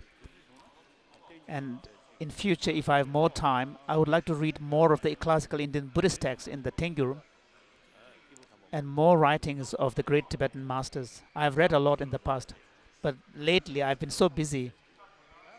I haven't had much time to read, but I have the strong desire to continue to read. I could boast here a little bit. So in one of the biographies, I read a biography. So Kutun, who was a student of Atisha, there was a conversation, and someone said that the writing of such and such master was wonderful. And Kutun said that so long as the text hasn't come to my attention, it's very difficult to judge the quality of that writing. So I could boast because I've read a lot. So when I read a new text, I always ask question, what was the point? What is the significance? I don't accept at the face value. And then when I read, and if I find something that is logically contradictory, I try to seek out why did the author make this statement. So as I said yesterday, even among Nagarjuna's own followers, there were a lot of debates on the interpretation of Nagarjuna's intention. So among Tibetan writers, sometimes the epithet all-knowing is used, like Putun and so on. So when I read their writings, even though the tradition may refer to them as all-knowing master, but I approach them with a critical perspective. So for example, so there's a commentary on one of the Vajrayana texts in Putun, and I read it, and I approached it with such excitement. So when there are critically important points, he just glosses over it without any explanation. So I thought, okay. So when you study, you need to be able to really get to the bottom.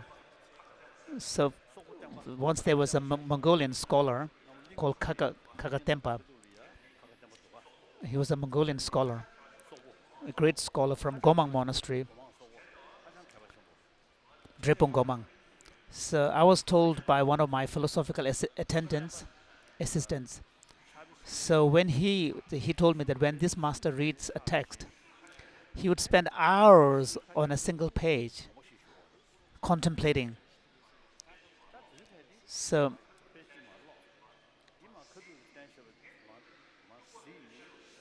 this is what is meant by profound, penetrating wisdom.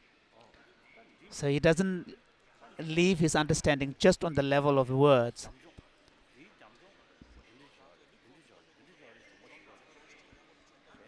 So he critically reflects on the points presented in the text and deeply contemplates it by comparing to what he had read elsewhere and what he himself understands. So even a single page, he spends hours. And he was a great, great scholar. He was also quite boastful, apparently.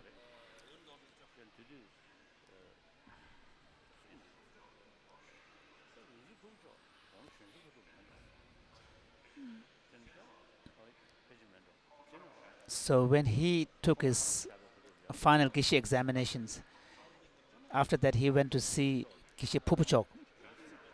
And so Pupuchok told him that people tell me that you are like a real, Manjushri in life. And he said, I'm not a, Manjushri in person, but I'm actually a neighbor of Manjushri.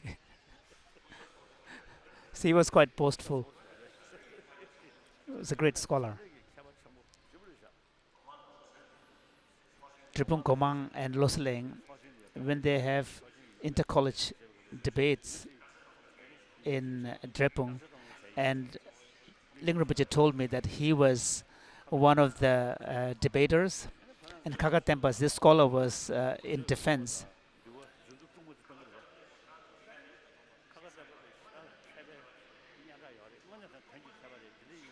So Ling Rinpoche said that he really prepared a very complicated problem from Abhidharma. So as he began and opened this debate, Kagatempa said, so he said that I didn't come here to report to you my memorization of the root text of Abhidharma Kosha. If you have a question, bring it up, but don't ask me to various lists and so on.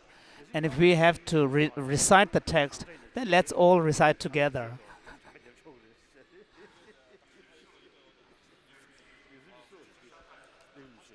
So Ling Rinpoche told me that he became very nervous because this Kagatempa was not allowing the debate to move in the direction that they were originally planned. So when you study a text, you shouldn't just skim read it. You really have to reflect upon the meaning and text and compare it with your previous understanding, and then do a critical comparison. So like an analytic meditation. So this is really important. So this is important, yeah. So when I give introduction to Dharma, I don't scare old people. I always emphasize the explanation of the overall framework of the Buddhist path. So all of you really have to study texts. So do you agree?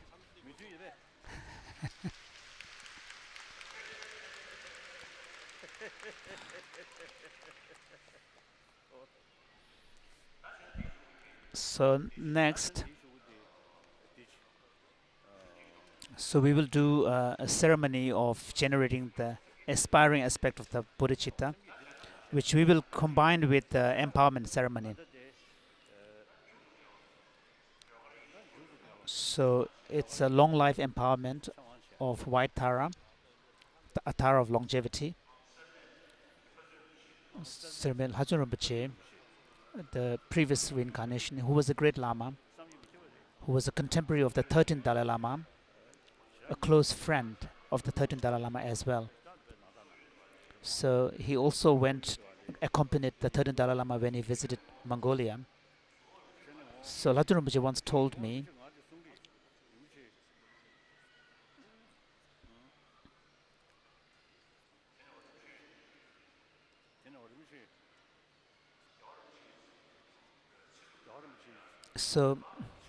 so he said he had constructed an image of white Tara for the long life of the 13th Dalai Lama as he was doing a meditation. Sorry, for the sake of His Holiness, the present His Holiness. So when he was meditating on it, he had a vision of a strong light emerging from the white Tara's image and entering into his body. So it was in the it was in the 50s. I was in my early 20s. I was about 22 or 23. So Lajun Rinpoche, so it told me that you will live long. So when he did the long life meditation, Lajun Rinpoche said that he had this vision of a very strong, bright light emerging from the statue entering to me. So now I've reached age 80, so he was kind of prophetic. So I've also shared with some other people. I can share here as well. Recently, I have had problems with my knees, so I have consulted some doctors, physicians regularly. So some specialists on knees came to see me. Some of them, arranged by some of my friends. So there was a Chinese traditional medicine physician. So there was an expert of the traditional Chinese medicine. I met him. So he checked my pulse and looked at my face. So he said that judging by the current condition of your body, I have no doubt you will live 100 years.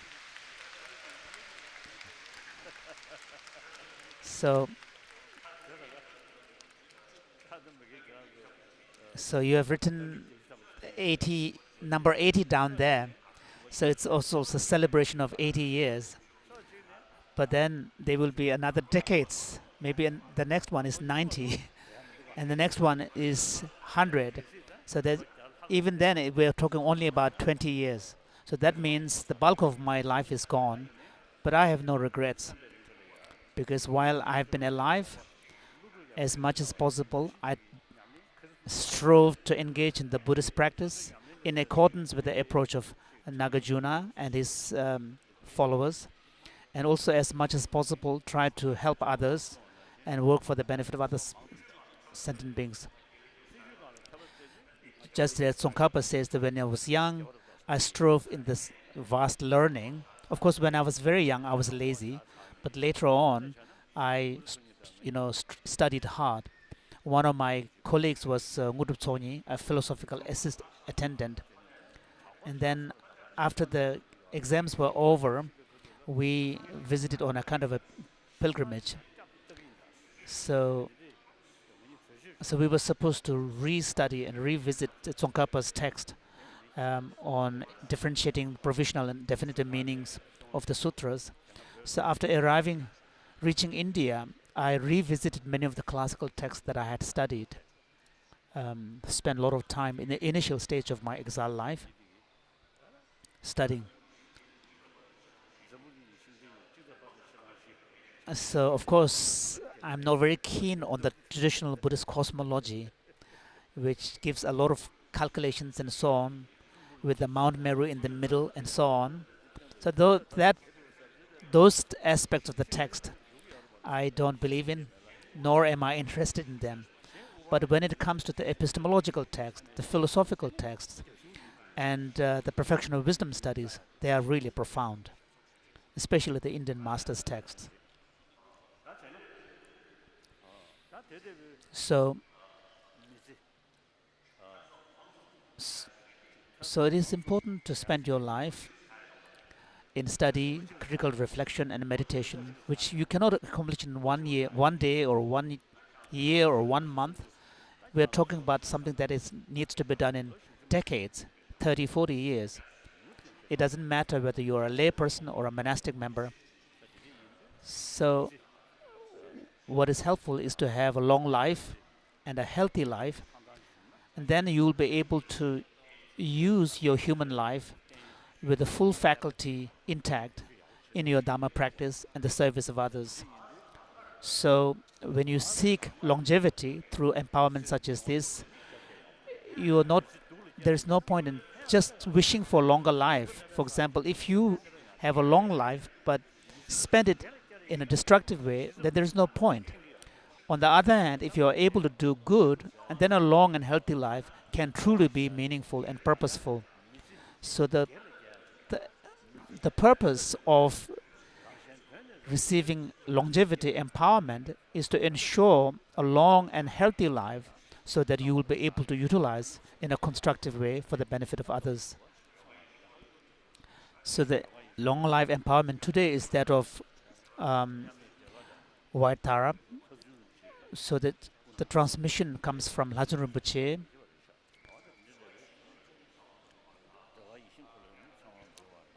So for the performance of this ceremony, first I will perform the ritual of Torma to expel any obstacles and hindrances that might be there for the receiving of this empowerment.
So to perform the long life empowerment of White Tara, on the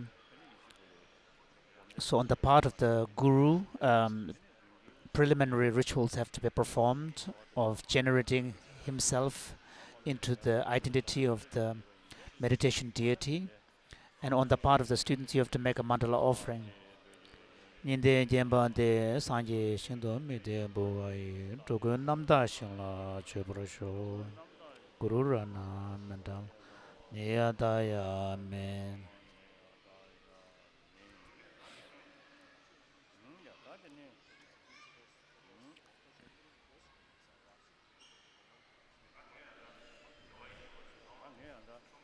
So I've received the long life empowerment of Wat Tara from Tata Rinpoche many times and from Ling Rinpoche many times. And I've also done the retreat several times. And the sadhana of Wat Tara, I do it on a daily basis. It's part of my daily practice. So in my life, I get up around 2:30, or around 2:30 or 3 every morning, and I do some of the longevity practices, and then I do Guru Yoga and do some meditation based on that, and then the deity yoga. So in all of these practices, the most important aspect is the meditation on emptiness and bodhicitta. So, and to generate bodhicitta, so I spend about 5 hours every morning, and primarily on bodhicitta and emptiness. And then I do self-empowerment every day. This is how I find it helpful, because it makes the visualizations and all of these practices very alive. But I go to bed early. Around 6:30 I go to bed. So that's my daily life pattern. So when I explain to you, sitting on the practice, telling you to meditate, I on my part myself, I also meditate on a daily basis. I practice.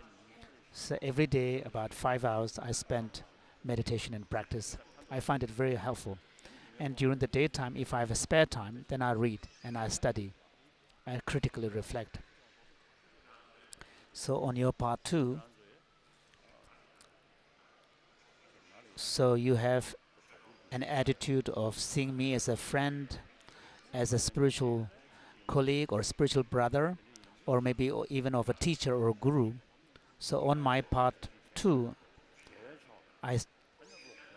my motivation is to help you to turn your mind towards Dharma and familiarize your mind towards the Dharma, so that you'll be able to live a life based on an understanding where you can apply the essence of the Dharma teachings in your everyday life.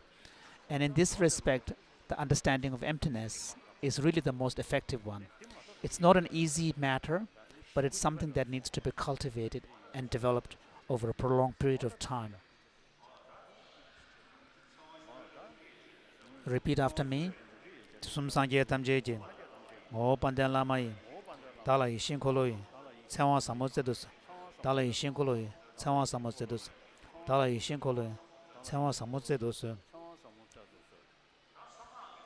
So for Vajrayana practice, one of the unique features is to bringing results into the path. And this is a practice where you can bring the aspects of the result into your path itself right now.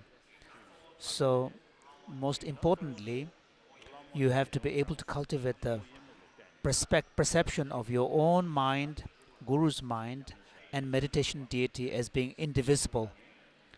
So therefore the practice involves generating oneself as the meditation deity. But if you haven't received empowerment before, then you cannot generate yourself as the deity. So in that case, visualize White Tara at your crown. So So in order to confer this empowerment on the part of the Guru, I have generated myself into the form of white Tara as depicted on the Tanka painting with white color, one face, two arms, and the right hand in the gesture of giving, and left hand in the gesture of preaching, holding from a stem of a lotus, and seated. So imagine the Guru in that form.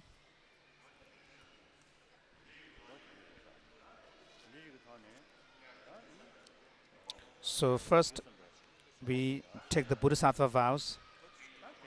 So for this, imagine in the space where the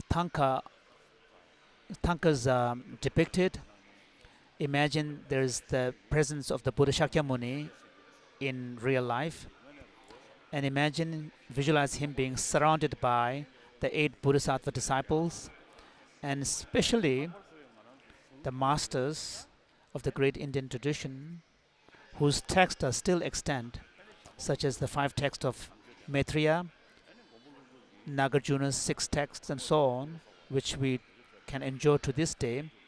So imagine the 17 great masters of Nalanda. They are truly our teachers. They are not just lamas from the Nalanda tradition, but they were great ornaments of Nalanda tradition. Their wisdom and their insights are relevant and beneficial even to this day in the 21st century. So in Tibet, there was a tradition of identifying 6 great masters and 2 supreme masters, and I've expanded it by including Buddha Palita, Bhava Viveka, Shantideva, and so on, and Haribhatras and so on. So I felt the need to include them.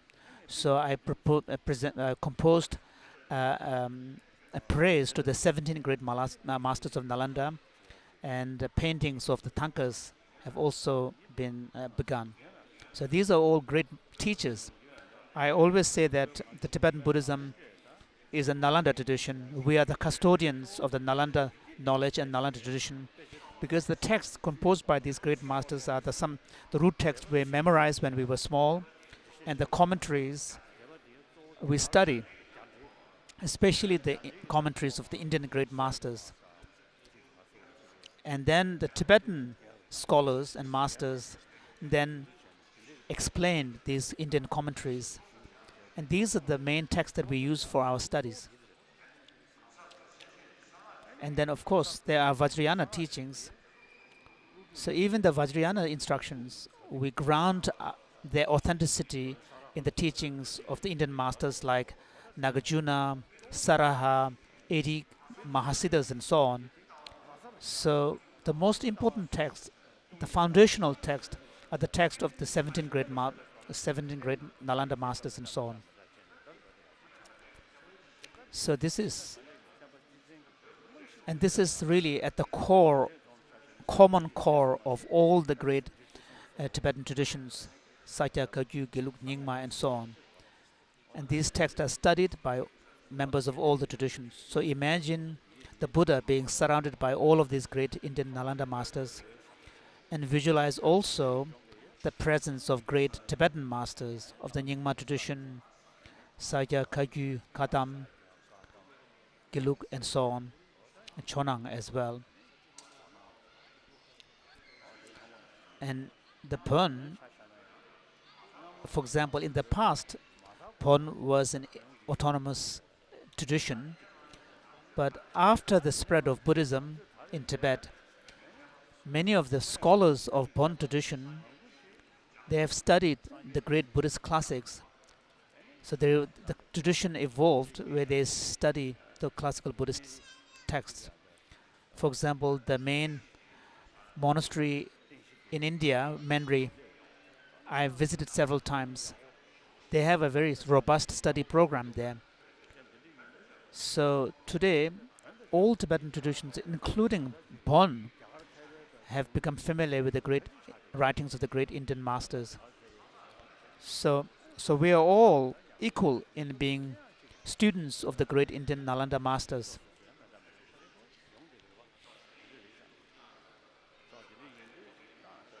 So visualize the masters of all the Tibetan traditions, the lineage masters, and then at their presence, imagine generating the awakening mind. So let's do that ceremony. For this,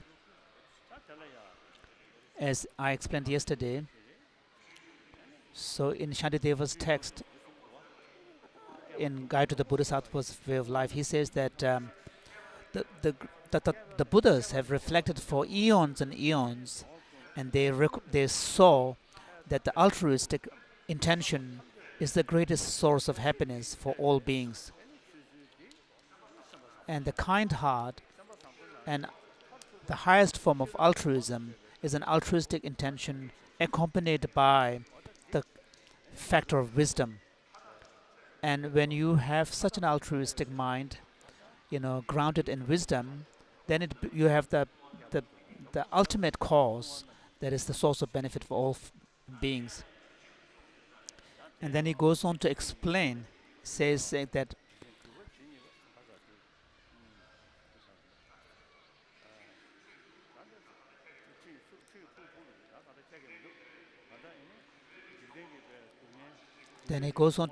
how all the problems in the world are really arises from excessive focus on and self-centeredness, and all the good things in the world really emerge from a perspective and attitude cherishing the welfare of others. And then he says that if you do not exchange your own situation with that of others, let alone not attaining Buddhahood, but even in this circle existence, there will be no happiness. So then he goes on to say that therefore, one should overcome all forms of weariness and then ride the horse of bodhicitta and travel from a place of joy to joy. And what intelligent mind a person would, not embark upon such a journey. So therefore, if one emphasizes the cultivation of altruistic intention, then one will be able to really have the condition for one's own personal happiness as well as happiness of all beings. Making prayers and aspiration alone is not adequate. You need to commit yourself to the practice of bodhicitta. So if you are absolutely committed to bodhicitta and its practice, then there is a guarantee that your future rebirth will be positive. I can guarantee that you. But on your part, if you don't live your life according to virtue, and even though you might make offerings to the Buddhas and monasteries and request the Lamas to pray for you, it's doubtful whether it will ensure a favorable rebirth in future. So there is nothing more powerful than emphasizing the practice of bodhicitta. And that practice of bodhicitta should be really done on the basis of developing a deep conviction based upon understanding the value of bodhicitta. And here, awareness of emptiness, understanding of emptiness becomes really crucial. So for this purpose, you visualize all these great masters in front of you and reflect upon their great kindness and contribution, and recognize that they have attained this state of enlightenment because they emphasize the practice of bodhicitta and lived their life from bodhicitta. So, and therefore, they engaged in enlightened activity, particularly in the enlightened speech. So, reflect upon their qualities of compassion and wisdom, and so as a preliminary for the ceremony of generating the awakening mind, you do the seven limb puja. So repeat after me. Choji Shaba Da Jesu Ira Kushi Sowa De Kewa Chungse Dagi Chisa Da Tamje Zonju Chiringu. Choji Shaba Da Jesu Ira Kushi Sowa De Chungse Dagi Chisa Zonju Chiringu. Choji Java da Jesu Iran Kushi Sowa de Kiwa Chungse Atagi Jisa Banteda Tunji Tagi.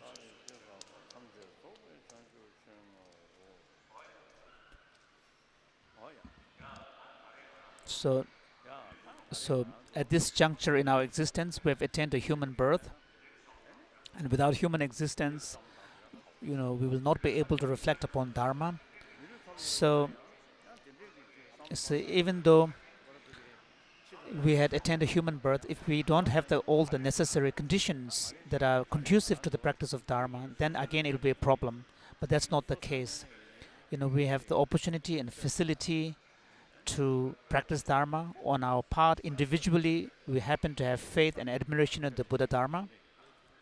So the conditions and causes were all come together. And also we live in a free country. For example, if we were living in Tibet, although these days it's slightly better, but at one point there was a time when if you have faith in Dharma, you almost like you are committing illegal act.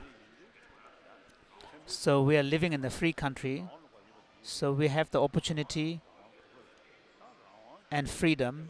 So if we don't utilize that opportunity, we ourselves will lose. So reflect upon the fact that we have attained the difficult human existence. We have met with the Dharma. We have the opportunity and freedom. So then make the commitment that I shall practice Dharma in accordance with the wishes and intention of the great masters and the Buddha. And the Buddhas, on the part of the Buddha, among all the great attributes of the Buddha, the most important qualities are his compassion and wisdom, and the most important activity, enlightened activity, was the speech and the teaching, Dharma. So as we discussed in Kamalashila's text, so it is on the basis of whether or not bodhicitta is present that the wisdom of emptiness either becomes a cause for attaining just liberation or a full attainment of the Buddhahood. So we develop the conviction that the bodhicitta really is the ultimate cause for the attainment of Buddhahood. So today when we have the opportunity to practice bodhicitta, you should make the commitment that even if I were to live just one day, I will meditate on bodhicitta. I will cultivate bodhicitta. If I had only a year left, I will cultivate bodhicitta. If I have a decade left in my life, I will cultivate bodhicitta. So you have to generate that kind of enthusiasm. So when you do the actual ceremony, although there are many different rituals, so most of the Buddhist practitioners are familiar with the 4-line refuge formula, which says, I shall go to refuge to the Buddha, Dharma and Sangha. So we will do the ceremony on the basis of that. So on the daily basis, when you recite this formula, if possible, do it 3 times a day and 3 times in the evening. But if not, at least on a daily basis, you should, reflect upon bodhicitta. So let's do that.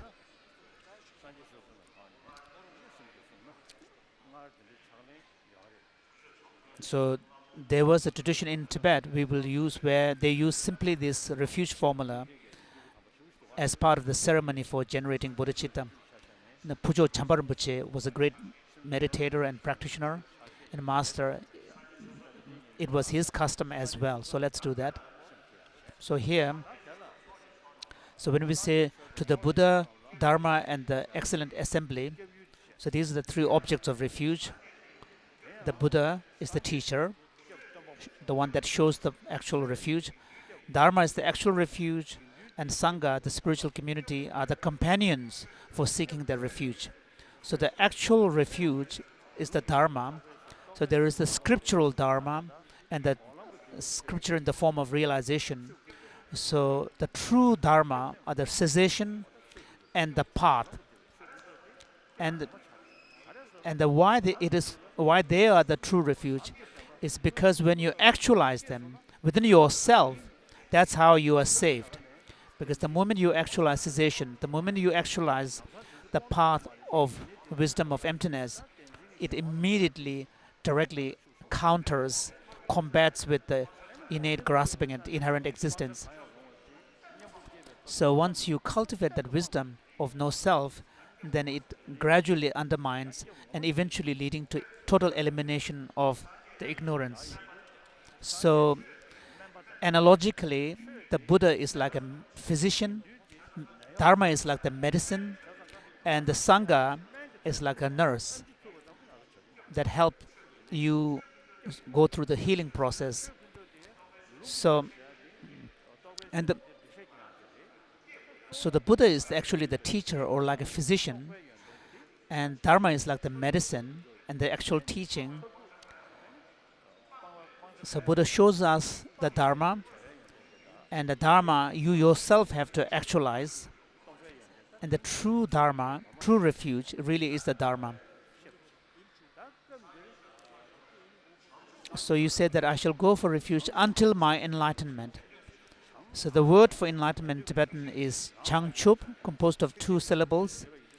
And there are 3 types of or levels of enlightenment: the one of Shravaka, Pratyaga Buddha, and of the Mahayana enlightenment. So here you're talking about the Buddhahood, which is the Mahayana enlightenment. So you're saying, I shall go for refuge until I've attained the highest enlightenment. So here you embrace the attainment of Buddhahood as your highest spiritual aspiration. So in other words, you're seeking your own resultant Buddhahood state that you will actualize eventually. So we're not talking about a Buddha that is outside a historical figure alone, but we're actually seeking refuge in our own resultant future Buddha.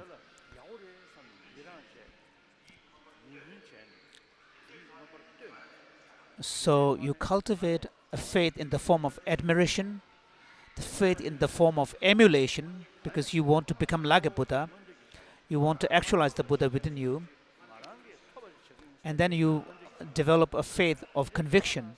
So there are 3 types of faith: that of admiration, that of conviction, and that of emulation. So on the basis of these kinds of faith,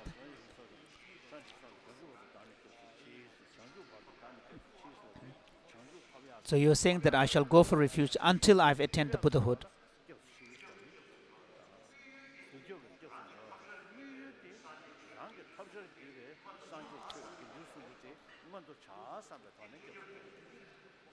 So you are going to refuge not just in the historical Buddha, but also your own future Buddha, which is your own resultant state.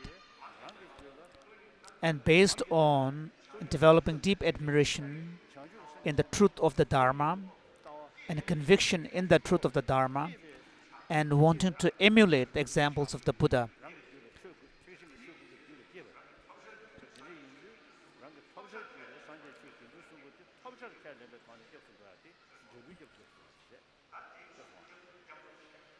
So based on that refuge, then you generate the awakening mind. It says, therefore, through the accumulations of engaging in practices such as generosity, ethical discipline, and so on, may I attain Buddhahood for the sake of all beings, for the benefit of all beings.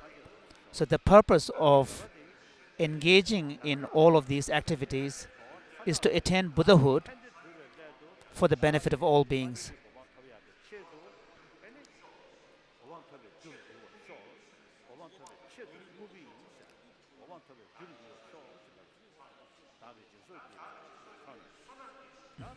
So some people say through the merit of generating, engaging in the virtuous activities of generosity and so on.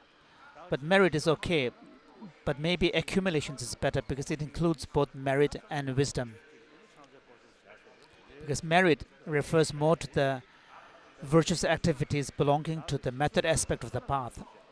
Because merit is one of the 2 accumulations. So it's better to say made through the accumulations of engaging in activities such as generosity and so on, then it would include both merit and wisdom.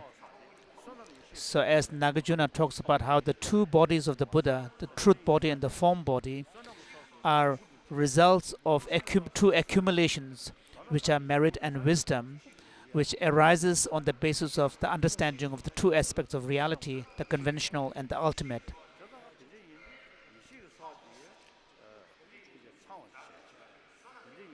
So therefore you say, made through the accumulations of engaging and so on.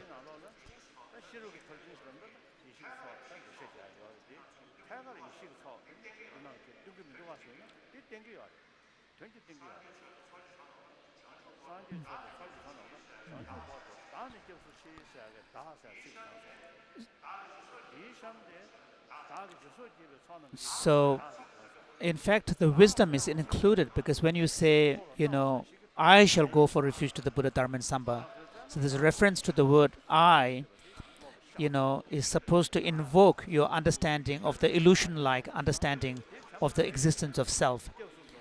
And similarly, when you say, may I attain Buddhahood for the benefit of all beings, again this reference to I is there to indicate the need to cultivate and remind oneself the illusion-like character of all phenomena, not just the outside phenomena, but also oneself. So then it includes both the merit as well as wisdom as well.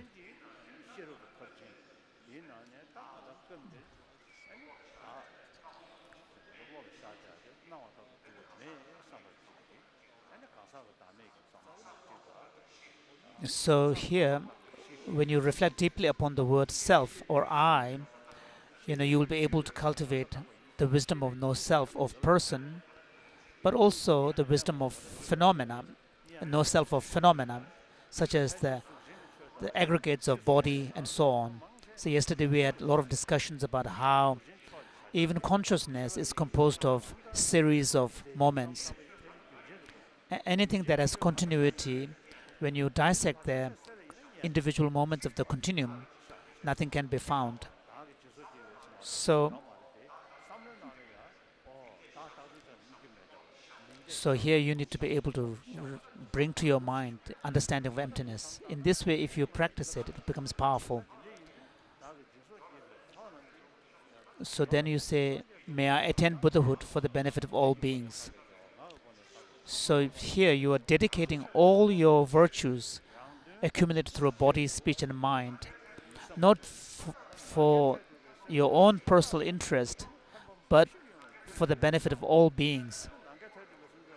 And in order to bring about the realization of that wish, you then seek enlightenment. So the monastic members on the stage can kneel, but the main audience, because you're sitting on a chair, you can just stay as you are, sit as you are.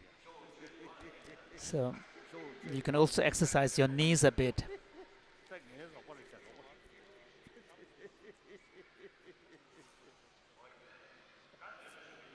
So visualize the Buddha surrounded by all the masters and so on that I explained before. So, and I've just explained you the meaning of these 4 lines.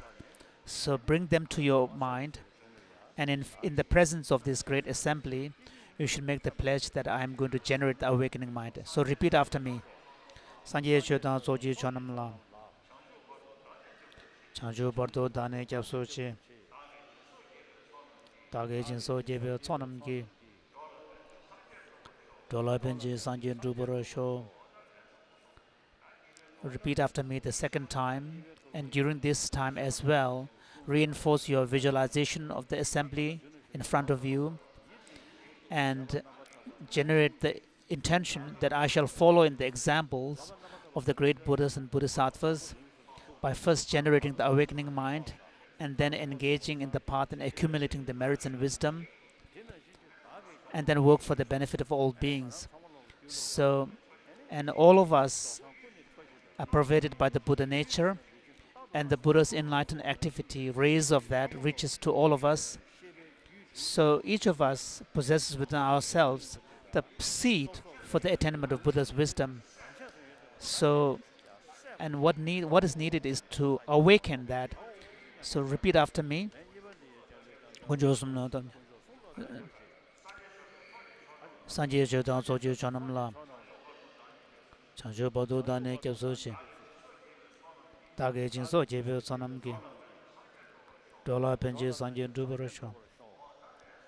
So when you repeat the third time, and when the last line is finished, at that point, you should imagine you reinforce your courage and intention and the pledge to generate the awakening mind, aspiring for the attainment of Buddhahood for the benefit of all beings, and then say, pledge that I shall repeat this refuge formula on a daily basis, not just 3 times, but actually repeatedly on a daily basis. And as you reflect upon and recite these 4 lines, you should reflect deeply upon them to the point that it really moves you to tears. So then it will be effective. But if you don't reflect upon the meaning, then it will be just reciting the words. So just as I've explained the meaning of these 4 lines, bring them to your mind and then recite this refuge formula maybe 10 times. And then if you do it on a daily basis, then it will be really beneficial. And then if you can expand your reading and study, then it will be really wonderful.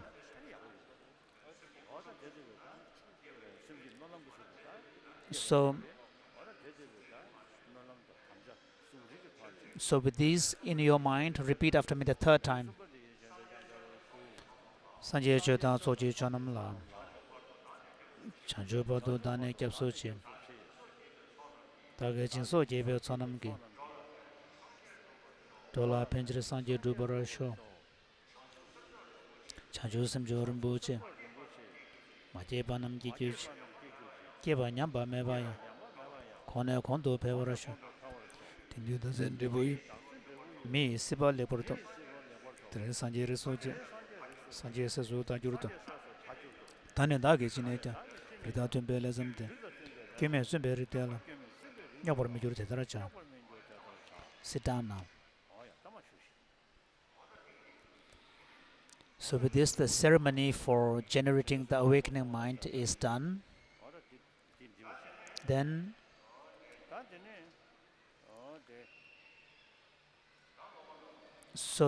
on the part of the initiates, you need to generate yourself into the deity. This is those who have received empowerment before. So you dissolve into emptiness.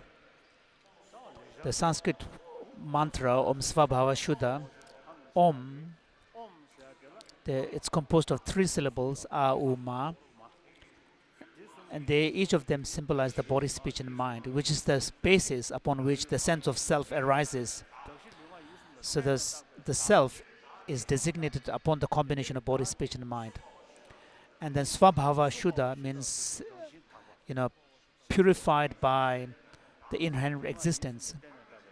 So, although body, speech, and mind, and the self that is imputed upon it may appear as if it possesses an objective existence, it is devoid of such an existence. And Sarva Dharma means all phenomena, which includes the basis of the sense of self, such as the body, speech, and mind. And all of these, too, are devoid of inherent existence. So in this way, the mantra presents the emptiness of both the person as well as phenomena. And then how does one meditate on such an emptiness? Om Shunyata Jnana. Shunyata is emptiness, which refers to the 2 forms of no self, and jnana refers to wisdom that recognizes, that understands emptiness, and vajra connotes indivisibility.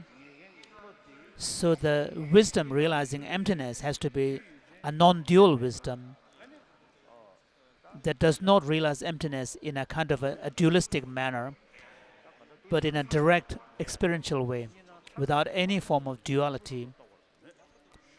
Jnana Vajra. Svabhava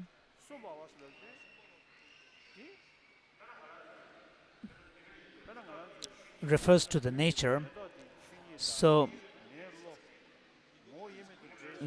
for example, if we say that the nature of my mind is the same as the nature of the flower in front of me, but if you reflect upon the ultimate nature, which is the absence of inherent existence, then we can see, insofar as the emptiness is concerned, there is no difference at all between the emptiness of my mind and the emptiness of an external phenomena like a flower.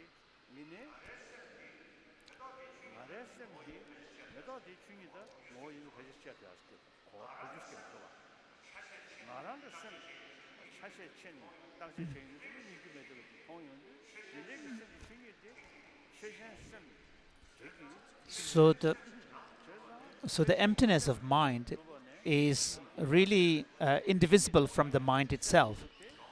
The moment mind came into being, its emptiness as well as arises. So there's totally indistinguishable. So as entering the middle way says that all phenomena possesses dual aspects, the conventional truth and the aspect of the ultimate truth. So here, Svabhava refers to the indivisibility of the ultimate nature of all phenomena. So by Atmakohang means to really absorb your mind entirely in the awareness of that kind of emptiness. So I've explained yesterday as well as today. So here you have to reflect upon emptiness. When we talk about emptiness here, meditation, the emptiness we're talking about is emptiness of yourself, and particularly the consciousness, your own consciousness. So let's do that.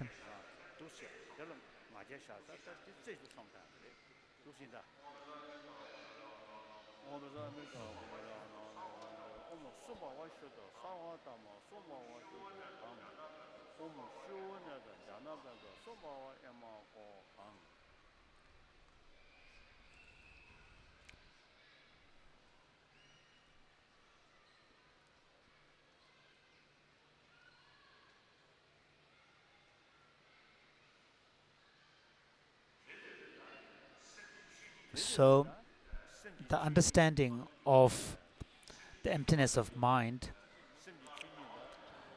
and while one remains equipoised in the awareness of that emptiness,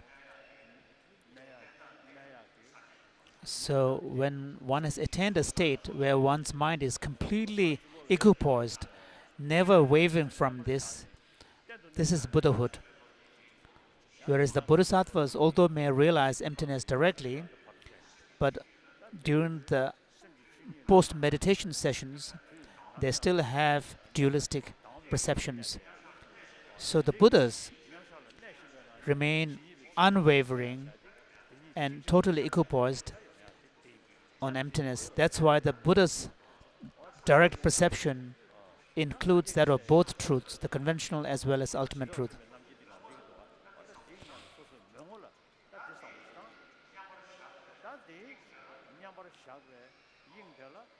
So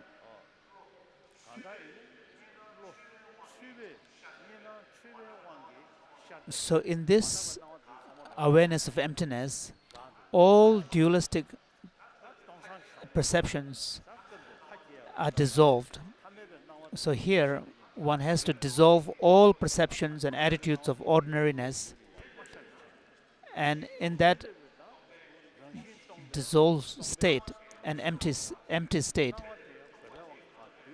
from within that state, then you should imagine where the site where you are, a letter thumb, syllable thumb, which then sitting on a lotus and a moon disk, and then this thumb transforms into a white Tara, as depicted on the Tanka, seated, one face, two-armed, with the right hand in a giving gesture, left hand in a preaching gesture.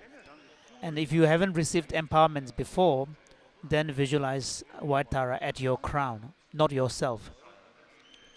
At your crown, from a syllable thumb, arises a white Tara. So this is how you should meditate.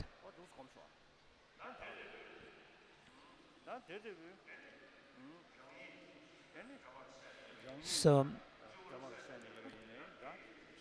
so at the Tara's body, you should visualize white Om at the crown, at the throat, and Hum at your heart. As for the actual empowerment,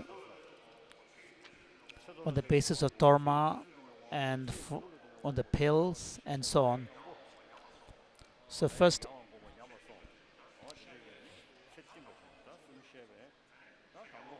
so it involves drawing forth all your lost vitality and lifespan. So imagine at the the guru in the form of White Tara. Imagine he makes an aspirational prayer to White Tara, and light rays emerge from the guru's heart, touches that of the White Tara, and then the light rays goes to all directions and draws forth all the degenerations and damages that has afflicted on your life, longevity, vitality, and so on. All of these are brought forth in the form of vases filled with nectar and light rays, and they absorb into yourself as White Tara, and nectar's descent, which fills your body. And imagine that all the defects of your longevity and life and health have been repaired.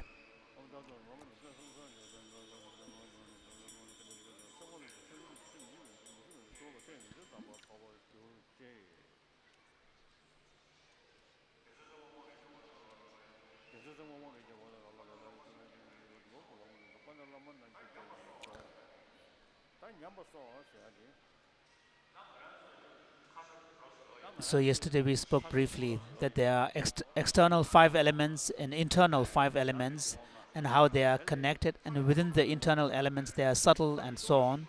And ultimately you have the subtlemost inner elements in the form of this light and energy. So here, having made request to the White Tara, and light rays emerge from the heart of deity Tara and goes to all directions and brings forth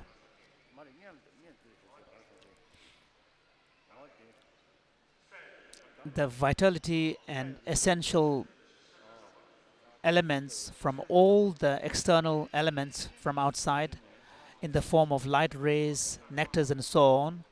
They absorbed into the White Tara's body. So in the form of, the water elements in the form of white light, in all the fire elements, essence of the fire elements in the form of red nectars and light rays, the wind in green color of light rays and nectar, and there's all the elements of space, essence of space, emerges in the form of blue lights and blue light rays and nectar. They dissolve into the Tara, which then flows down and fills your entire body. And since your body is composed of the 5 elements, and so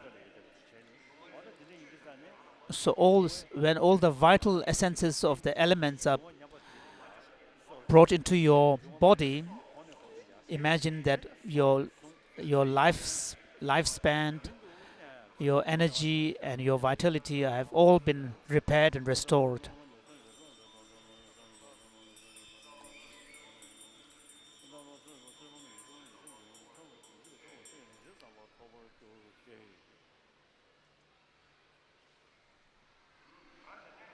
And next,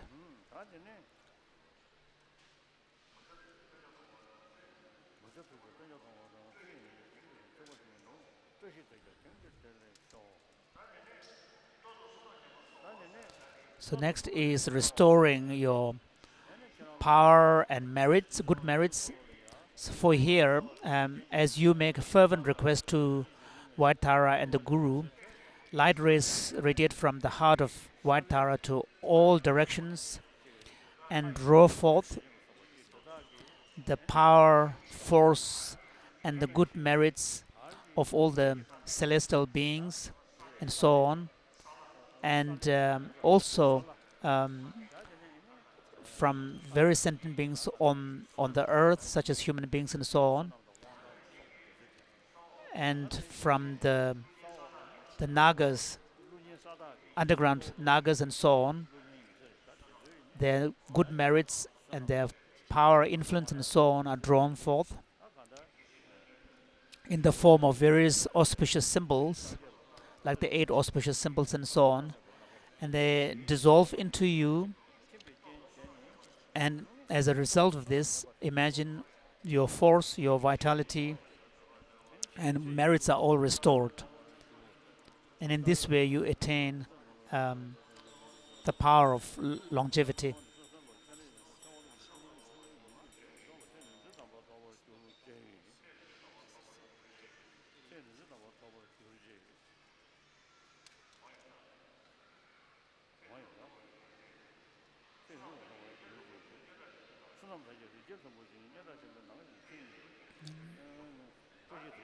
And next,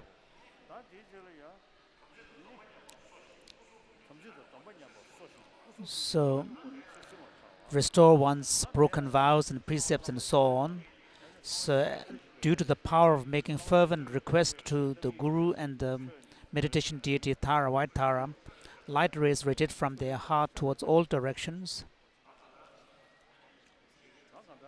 and draws forth.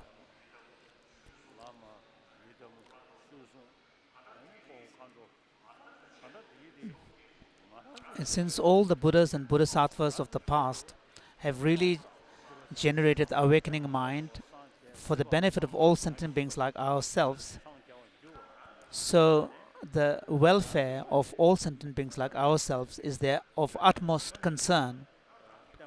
So therefore they are dedicated to the bringing about the welfare of all sentient beings. So on your part too, you make the pledge that I will utilize my body, speech, and mind and the effort of all of these for the benefit of other sentient beings. So, and if we make such an altruistic intention, this is the highest offering to the Buddhas and Bodhisattvas.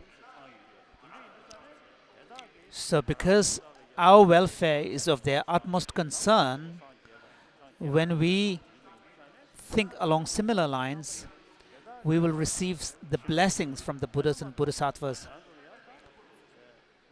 So this is a nature. For example, like even conventionally, if we trust someone, that the person to whom you entrust yourself will do their best to help you and be kind and so on. Similarly, the Buddhas and Bodhisattvas, because they are completely other-oriented, they are, their utmost concern is that of our well-being.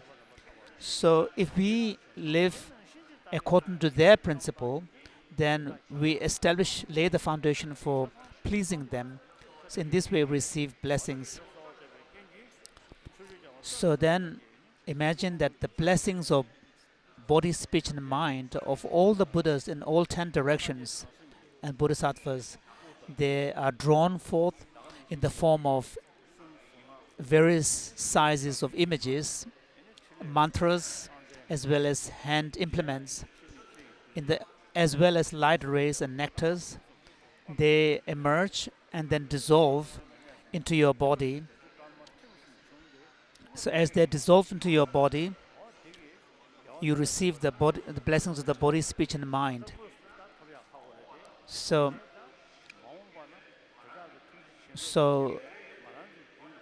and as a result of receiving the blessings, the potency of your engaging in virtuous actions comes to be increased, and many of the obstacles will be undermined.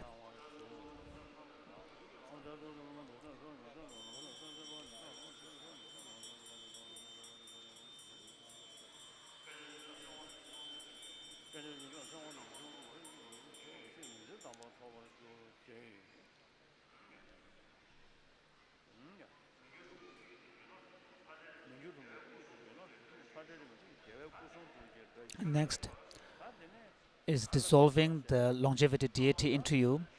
So the Torma, as I lift the Torma up, which has been visualized as a white Tara. So imagine as I recite the names of the lineage Guru Masters, all of their intentions are awakened, and then they all dissolve into each other and gradually dissolving into the white Tara. And when I say Zao Hom Bam Hom, imagine that a replica of white Tara's image dissolves into each one of you.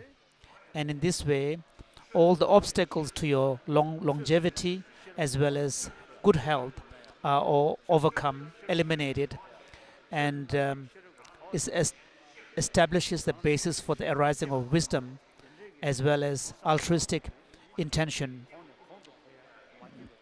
and enhances these qualities in you so that soon you will be able to fulfill the aspiration that you have made to attain Buddhahood for the benefit of all beings.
And next, longevity empowerment on the basis of the long life nectar.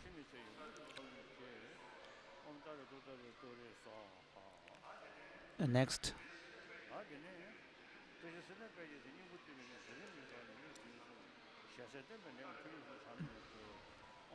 it's the pills. And the next is enhancing your life.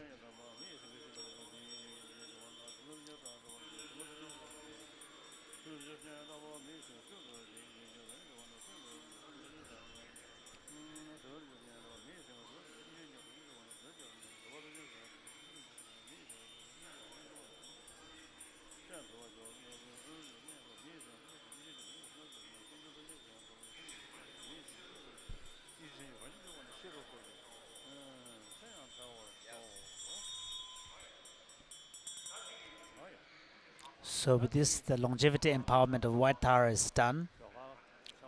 So that's it. So in afternoon there will be an occasion to say a few words. So yesterday and today we have discussions. What is the main subject matter was how to train our mind and transform it. This is something that we need to think about. We have a very alert mind, an intelligent mind. So we need to utilize that skill that we have, capacity that we have to transform our mind and discipline it from an untamed state, deluded mind, to a less deluded and disciplined state of mind on the basis of having developed interest in the Buddha Dharma And we have the opportunity now to bring about that kind of transformation. And here we should use the intelligence that is gifted to us as human beings towards that end. That's it. Thank you. Pöji Joshi Medo Tam Reveling Shin de Jemba de Sanje Shinto Mede Boai Dugun Namda Shinla Chevrasho Gururana Mendalagam Neatayam. So next is the long life puja.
combination. Shall I just sign it? Show you want your name. Jim. Jim.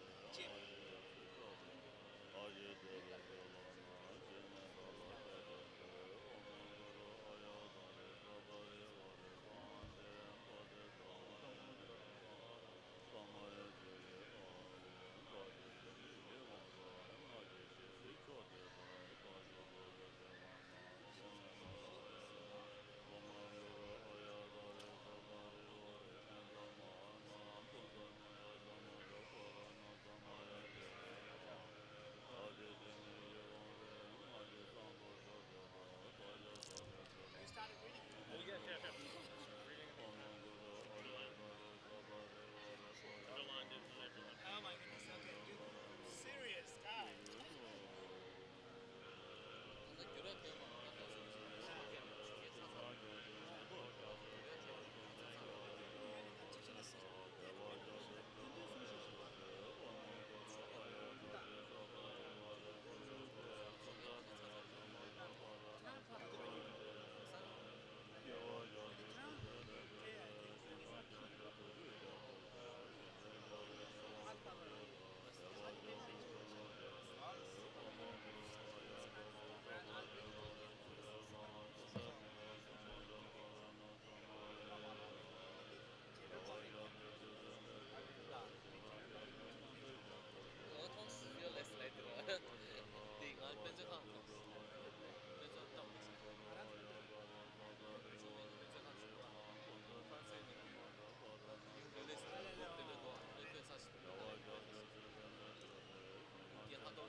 Amazon sells it.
Ngame.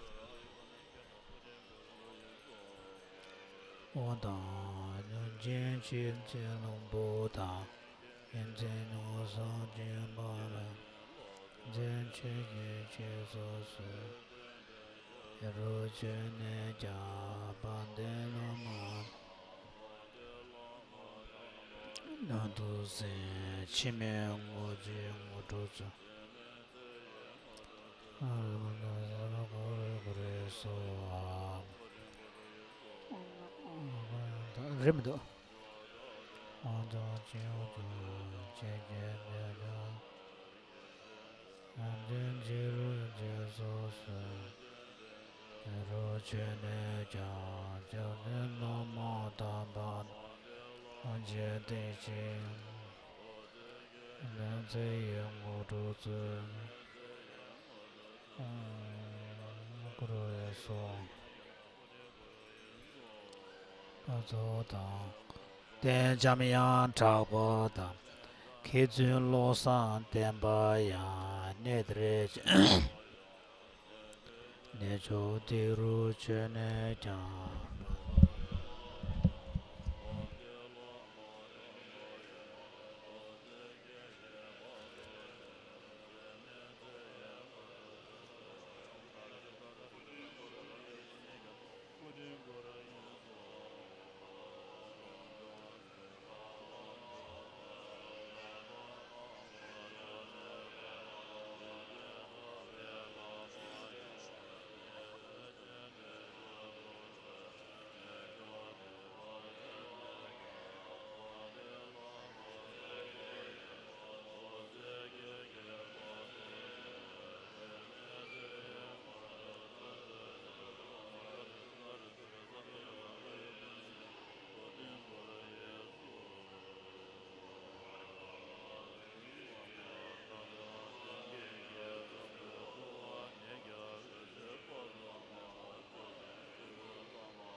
scientific institutes Janak think tank that they are legit shit to the scientific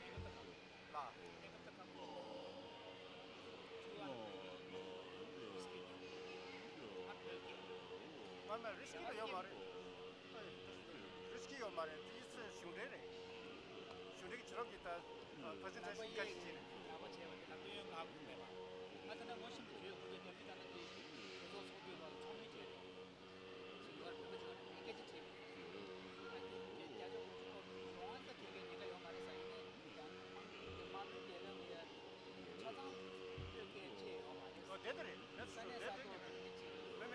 Sane Sato Tibetan choyo mare ta the central government choge ta think tank social scientific institute demik she koya la bo she koya this kar demik shungu should be tenor because think tank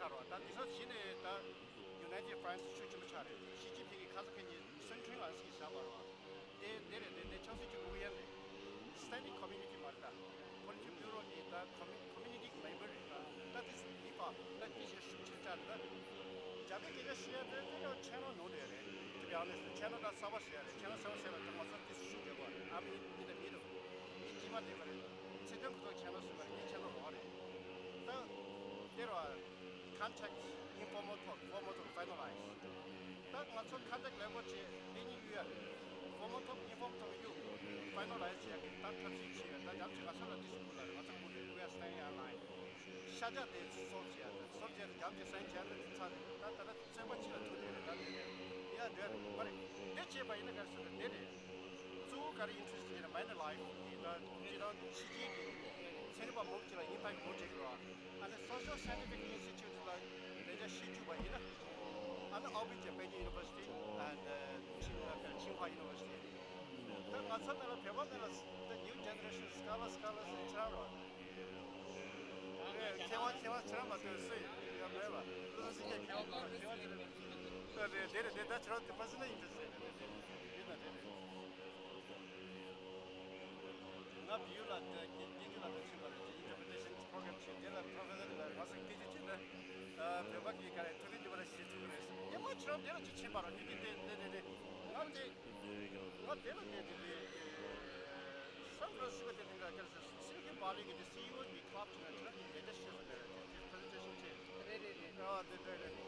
내가 very impressed. 뭐 nice enjoy다 내가 지금 나 public talk CEO 다 스틱 좀 여러 번 스틱 좀 여러 번 이거 말아. 그러면 돼. 왜 그거 좋아하잖아. 그러면 스틱 배 받는다. 스틱 엄마. Now I'm so proud of you. 너네 가 쌤 되는 거 같겠어. 쌤 되는 거 같겠어. leadership CEO 다 자식 그들이 네 얘들 바로 그 초반에 위진세였어요. 재밌었어요. 위진세였어요. 그래서 배워서 참 차이서. 근데 배워서는 진짜 뒤에서 그래서 디스텐트 지역에 이만 잡지 미리 화면이라서 저 주방에 비스 컨텐츠가 나도 사실 정차 쓰는 게 이거 좀 잘해서 위진세가 됐어. 알레 어디 됐어. 주방 다치다. 하버드 대 아르바이트 알고 빨리 다시. 너도 진짜 말아. 너도 지금 내가 말아 받는다. 다시. 하버 다시. 그것도 더 기본이 케네디 스쿨라 데미 로르라 무슨 거 알아.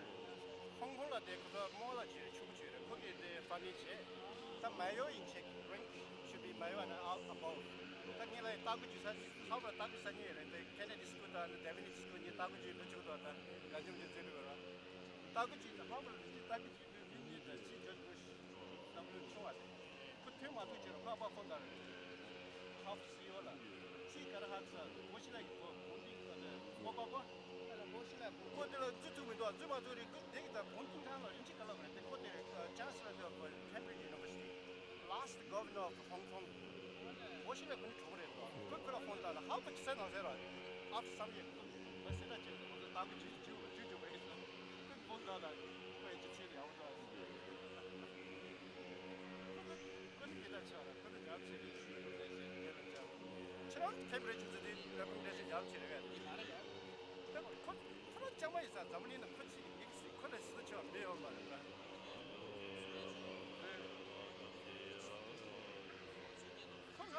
콘가 매스 같은 로직이라 I'm in Tenzin Ogure. Nice. I'm the wish fulfilling jewel from the West. What? Please deliver this letter to His Holiness for me. Okay. Please, it's very important. 나는 도울 처음 말해 레코멘데이션 많이 말해 알게 돼요 빠꾸 출신 지금 그러다 이게 너무 좁다 따로 와 아, 왜? 내가 먼저 제일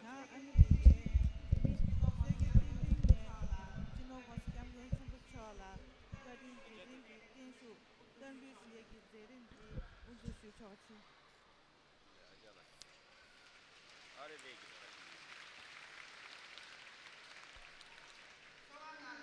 So the Tibetans who have gathered here, please pray for the long life of His Holiness with single-pointed faith.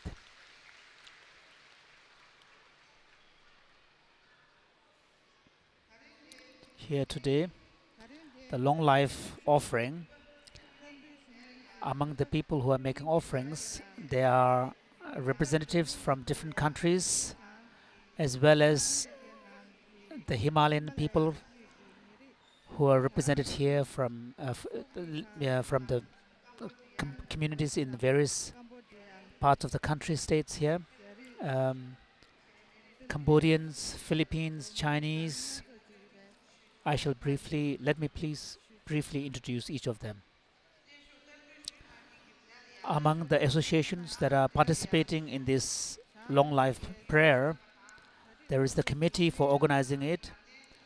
There is a representative who has specially come from Ganden Monastery in Mongolia, represented by the abbot himself with his assistants. And then there were representatives from the Mongol people of the Russian Federation, like Kalmykia, as well as Nepal and trans-Himalayan regions such as Bhutanese and the Chushigangtu organization, local Tibetan youth organizations, and Women's Association, and Kidong Tujicholing Nanari from Nepal, and Canada's and former members of the Dalai Lama's office based in Canada, and Tibetan Association of Business People, Laos, Cambodia, Burma, Philippines, Korea. There are representatives from these Buddhist countries who have participated in the organizing of this Tenshug ceremony, and they are going to make offerings to His Holiness. So at the end of the making offerings, the Tashi Namgyal, who is the president of the Tibetan Association, will make a final remarks.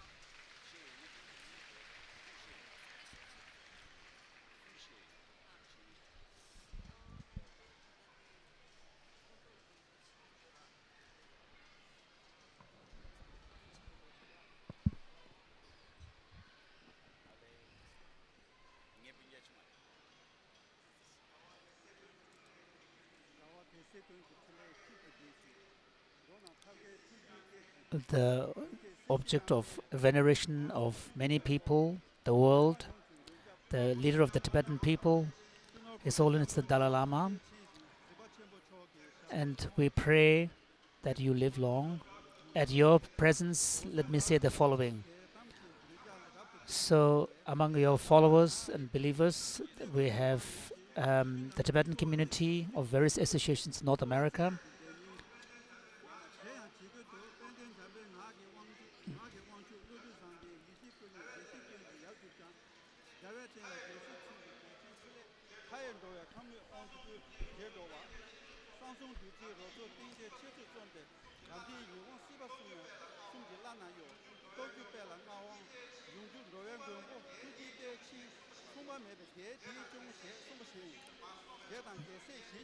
So you have appeared in this world to help fulfill the aspirations of human beings at this difficult time, and you've engaged in enlightened activities both for the people of Tibet as well as the world. So you have helped particularly establish the cultural institutions in India, and you have established the various traditional organizations, institutions that have helped revive and maintain and develop further the Tibetan culture. And the Tibetan people have, although small community, we have been able to uphold and be the custodian of this great Nalanda tradition. And you have led us through our struggle to protect all of this. And although the force of China, which is very powerful, have annexed Tibet from a very young age, at the 16, you assumed the responsibility of leadership at such a tragic and difficult time, and for around a decade, you struggled hard to find an accommodation with the Chinese authorities. But once it became evident that there was no possibility of such accommodations, you fled into exile to make sure that you remain a free spokesman for the benefit of the Tibetan people. And after coming into exile, you've helped establish all the schools as well as the historically important cultural centers. So we have been in exile, and you have been exiled for almost 60 years now. But during this period, you have helped bring the Tibetan community to the level of the standard of the world. And all of this is due primarily and to your own leadership, only to you, because of your leadership. So within India, which is a very large country, the Tibetans have been able to maintain their own distinct identity, culture, language, and so on. And today, the Tibetan language, identity, and culture remains very strong, and that's thanks only to your kindness, your ability, and your leadership. And throughout all of these, you have given advice, led us Tibetan people, and furthermore, you have also reformed the political process itself, such that the 400-year-old institution of the Dalai Lama being the political leader of the Tibetan people have been brought to an end, and bringing thus a truly democratic system to the Tibetan people. You have also striven for a long time to resolve the problem of Tibet through dialogue and peaceful negotiation, and you have been a real champion, bringing the cause of Tibet and the plight of Tibetan people to the awareness and consciousness of people all over the world. And thanks to your leadership, the issue of Tibet and the cause of Tibet and the plight of the Tibetan people are in the explicit consciousness of people everywhere in the world. And for example, the Tibetan people who are living in North America, through your leadership, a formal program was introduced to bring 1,000 Tibetans as a formal resettlement in the North American continent. And because of this, we have been able to establish a base here in North America, allowing us the freedom and the facility and the opportunity to continue to engage in our struggle and also maintain our culture, language, and so on. So we would like to take this opportunity today to thank you, and also at the same time make a request to you, an appeal to you. Just as it is said that the Avalokiteshvara, the Buddha of compassion, without having to appeal to him, constantly thinks about the welfare of all sentient beings. And particularly Avalokiteshvara, the Buddha of compassion, has a special destiny with the Tibetan people. So please, we request you to remain for long, healthy, and continue to be our leader. And on our part too, so in 2008, you gave a comprehensive advice to the Tibetan people. We have lived explicitly according to that. Although we may not have been able to fulfill entirely your aspiration, but for which we apologize. But we have over 30 Tibetan establishments, associations on the North American continent. So on our part, we will pledge to you that we will continue to engage in struggle for the common cause of Tibet and the Tibetan people. And unfortunately, there are some minor group of people who have started to insult you and defame you. We will remain vigilant against them, and we will remain resolute. And finally, we would like to request you to continue to remain strong and live long, and continue to be the source of hope for us Tibetans, particularly those who are struggling inside Tibet, who are deprived of freedom. So please remain firm and resolute and healthy and live as very long. So with deepest respect, we make this appeal to you on this day, the 10th of July, 2015. Thank you. So today,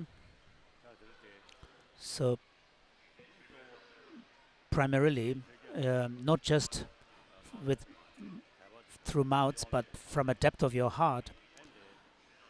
So here, an offering of long life puja has been made, connected with White Thara rituals. So, and the president of the North American Association, in your statement, you mentioned about how you remain resolute and work hard. So on your part, continue to do so. On my part too, of course, I will set the intention, as you requested, to live long. And as I mentioned before, in any case, which Buddhists speak about karmic connection and connection through prayers. So in my case, I never talk about my own high realizations, but I feel that there is a special karmic connection with the Tibetan people. It is very evident in our Tibet, the freedom of Tibet, and the freedom of Tibet is intimately connected with the survival and the protection of the Buddha Dharma, which is comprehensive. And the question of whether this comprehensive Buddha Dharma, the Tibetan Buddhist tradition, whether this will survive or not, is ultimately connected with the issue of freedom inside Tibet. In India, so there are places where the Buddha was born, where major enlightenment activities of the Buddha took place. Nalanda is the site where many great masters like Nagarjuna and so forth thrived, where most important texts that contributed to the great insights and opening of the human intelligence were composed. But today, if you think about Nalanda, we only see ruins. And if you look at most of the important Buddhist sites, they're in a similar situation. So the actual Buddha's teachings that is alive and living is found only among the Tibetans. So we are the custodians of that teaching. So on my part, I'm committed to upholding and protecting and developing this very profound Nalanda tradition, and I have a deep admiration for this, and I also recognize this to be tremendously relevant and important and beneficial in our everyday life. It's not just in words or not just a matter of loyalty, but I have struggled, I've striven hard, and I have the intention. I set the intention to live for at least another 20 years. I have the hope, as well as I pray. So when we talk about karma and aspiration, prayer, it's not a matter of one or single individual. It's connected with the community. So on your part, you also have to be, have to strive hard. There shouldn't be any pretension to be very serious in front of me, but doing something elsewhere differently. So what is important is to have this kind of collective sense of responsibility. So, of course, it's important for individuals to have their own opinion and seeking truth from facts. So, but your personal opinion should be really grounded in facts, not just at whim. And this, I think, is important. And then, as I mentioned before, in the past, Tibet remained splintered for a long time, and from a political point of view, it was a rather embarrassing situation. But during all this period, a sense of unity that is based on the idea of I am a Tibetan really came from the shared heritage of Buddhism and the shared language. So, of course, there will be changes to the political system and the political structure, but what makes a people to survive and people to thrive is really their language, their culture, and their tradition. So I already spoke about this, so keep that in mind. So when we talk about protecting your culture, language, and tradition, it's not a simply matter of putting on Tibetan costumes and so on, and putting some dance shows and so on. Yeah, I spoke for an entire day yesterday. These are all part of the classical Tibetan heritage, and I gave the talk in Tibetan. So many of you, if your relationship to the language is such that you don't understand, that shows that your level of knowledge is not adequate. So you need to cultivate knowledge yourself of the language. So there is a sense of unity among the Tibetan people, and to ensure the long-term survival of that kind of unity and sense of Tibetanness really needs to be grounded in gaining greater mastery of your language and culture. So when we speak about spirituality, culture, and language, the protection of language is very, very important. And I wanted to re-emphasize this and repeat it. So when you ask me to remain long, and I wanted to tell you also, you also have something to do, something to contribute, do some work, so that I can live long. So in your statement, you also alluded to the protesters, Shukden protesters. It's not an old new story. It first emerged from the time of the fifth Dalai Lama.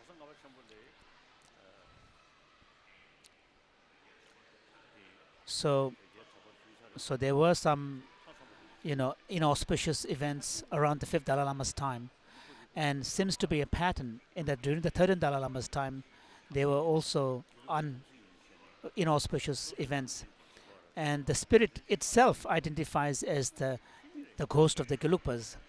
So as Shantideva explains in Shantideva's text, he says that if the Buddha is not able to please everybody, how can I, an ordinary person, please all? So of course, if people insult me and defame me, shouldn't worry. It's not really a big deal. I feel sorry for them, because some of them are ignorant and they follow after the kind of the projection and speculations of some people. So I feel sorry and compassion from that perspective. I don't feel annoyed. As I mentioned yesterday, I mentioned somewhere that they're using their freedom of speech. I'm also using my freedom of speech. So I know them quite well. I know the problem because first I propitiated the Shukden myself in 1951 began, and at that time I recognized the Togyal to be a special protector of the Gelugpas. Ling Rinpoche had no connection at all. Kyabje Tshang Rinpoche did propitiate. Kyabje Tshang Rinpoche and Zemer Rinpoche, when they propitiated, but they related to Shukden as just a mundane worldly protector. They never took him as the ultimate refuge. So this is an important point. So when they do the life empowerment, life entrustment, so actually a yogi who has the power to really assign tasks to the protectors. So the idea here is the protector itself submits to the yogi, not the other way around. So I think it's important to know the situation. The Gelug Association has produced an important book, and this will be probably available in English translation, so you will come to know the situation better. So I think it's important to know the 400-year history of the situation and the problem. And most importantly, I always tell you, from one point of view, not only among the Buddhist followers, but from among the believers of all religious traditions, I promote a non-sectarian harmony and understanding. I've attended mosques and wear the cap, and I've been to Jewish synagogues and I wear the kippah, and I've been to, so the Togyal Shukden practitioners, they have found a photo of me wearing a Muslim cap, and they are now accusing me of being a Muslim. I mean, this is a source of laughter. It's silly. So I emphasize the promotion of harmony and understanding among the followers of all major religious traditions, because we have to live side by side. Buddha appeared in India. Although he was able to perform a lot of enlightened activity, he failed to convert the entire Indian continent into Buddhists. And there were also many great Mahasiddhas and great scholars, but the different traditions remain side by side. And today too, in this world, the diversity of different religious traditions will continue to remain, probably over centuries. So what is crucial is that there needs to be a harmony among the followers. So if that is the case, then within the Tibetan Buddhist followers, we should not have strong sectarian feelings on the basis of identifying I am a Gelugpa, I am a Kagyupa, I am a Nyingmapa, I am a Sakyapa, and so on. So we need a kind of a harmony within our own Tibetan Buddhist tradition. Now, if you read the history of the Togyal practice, especially after the 13th Dalai Lama's death, if you do the research, particularly in the eastern Tibet, it has created a lot of dissension and disharmony between the monasteries and so on. And some of the mediums in trance of Shukden, they have desecrated statues of Padmasambhava and throwing them into river and so on. So there are documented histories. And for example, recently, several years ago in Bhutan, they said, in the past they were saying that the Dalai Lama is wonderful, but be careful because he will be followed by the Gelugpa's ghost. So I heard that in Sikkim, in the old days, when I visited the different Buddhist temples, Tibetan temples, I was told that they do cleansing rituals after I left. So Tsongkhapa's tradition is really pure and impressive, but that cannot be entrusted in the hand of a ghost.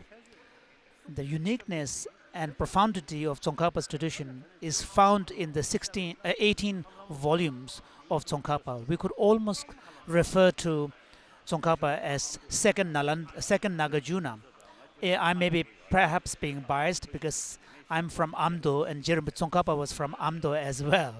So, but the point is, if you study Tsongkhapa's text alongside Nagarjuna's writings as well as Buddha Palita and Chandrakirti's commentary and Bhava Viveka's commentary and entering the middle way and so on, if you read them alongside Tsongkhapa's commentary, so it almost as if Tsongkhapa is composing a similar level of Indian commentary, and particularly his writings of the mature period. And he himself actually sometimes says that I have although said differently elsewhere, but this is how I now have come to understand. So his writings are really impressive. So his tradition is not something that need to rely on some kind of a ghostly protector. There's no basis for that at all. So, the teaching and the tradition of Tsongkhapa can be really found in the 18 volumes of Tsongkhapa's collected works. Of course, the Shukden protesters, they don't know, but there's also a political dimension to their movement. So they really are deserving to our compassion. I don't feel sometimes when they show such anger and hatred towards me, I just smile at them. So in Australia, I noticed there was among the protesters there was a young boy in robes, when he saw my face, he was showing such anger. I felt sorry. So anyway, so that they don't understand the situation. Thank you. So you should just don't be bothered by it.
光为德真业我用作之所作养道之辈这等宝这类难解全部这等子罗藏业为等宝人这这类业过了这个别个没得业浪别列宝业这这马为生业上列子那种就从上阿浪业人我是这这上面这些等过去一些我从业子我教导都是上我小子我不关键的老下家这所在你所来为人也这些你们这些名字我那就往这全部下的自己的教子上我归每这个我那是觉上不觉上对这心上这在我上我这边到我下的这光的这个等这这我是这样的那个面的是我这不管这什么我们浪等个落叶我不下的这些那些所也没得过路连我东个这点白马个不这种所也为些所的那不上去我下的做过的这个谁的了这个没法律也做不起咱们让这边介绍用过上的没光不下的我那都得用作新的这嘛这茶叶成了你帮这等到着我给你要是我等最叫做往北下的你把什么去跟总统也刚也下边这些过了过去他是人家的我也追也我先不下的是拉面对的啥时候来一往多多那边都是在当年落的这里上的我现在说干别上的是三大人不你的那些我上什么先都有我没我也中间跑出也为什么我这这老兄弟等说是前面老说是也前老的了嘛一到三也上是也等别都也知道了是前面这我情谊落落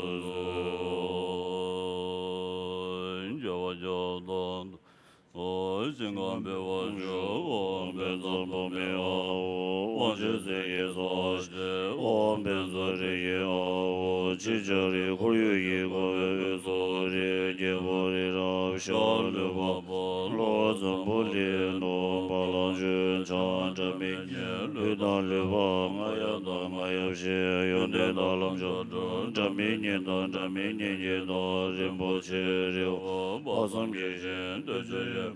马面巴耶公罗公罗仁波切，罗波仁波切，怎么仁波切，伦波仁波切，朗波仁波切，大周仁波切，马面仁波切，地仁波耶波摩耶摩这瓦摩罗摩嘎拉摩灭多摩多贝摩南塞摩智舍摩尼摩大瓦仁波切多周雷南巴耶维尼赞，宇佐拉达米本周本松佐瓦马桑我没把藏西移动我对他这些早晚都给我这位半的老马当把用作天边俺当两个也为王婆当这件事是我全部是尊上边我罗嗦一些天水教子是说王就从把没问题别上边先俺的等到这等到这边给我知道你知道也把等把说谢谢上我都为各位各地当然也有都是俺别我都是这位等到些子是现在我有生这当这老金军老多所见不言若是灭多着为着历史年的年末的三月是多灭的被我也这个难显了这我有个人说我是当的别当的我马连着的前日我天子要作业下边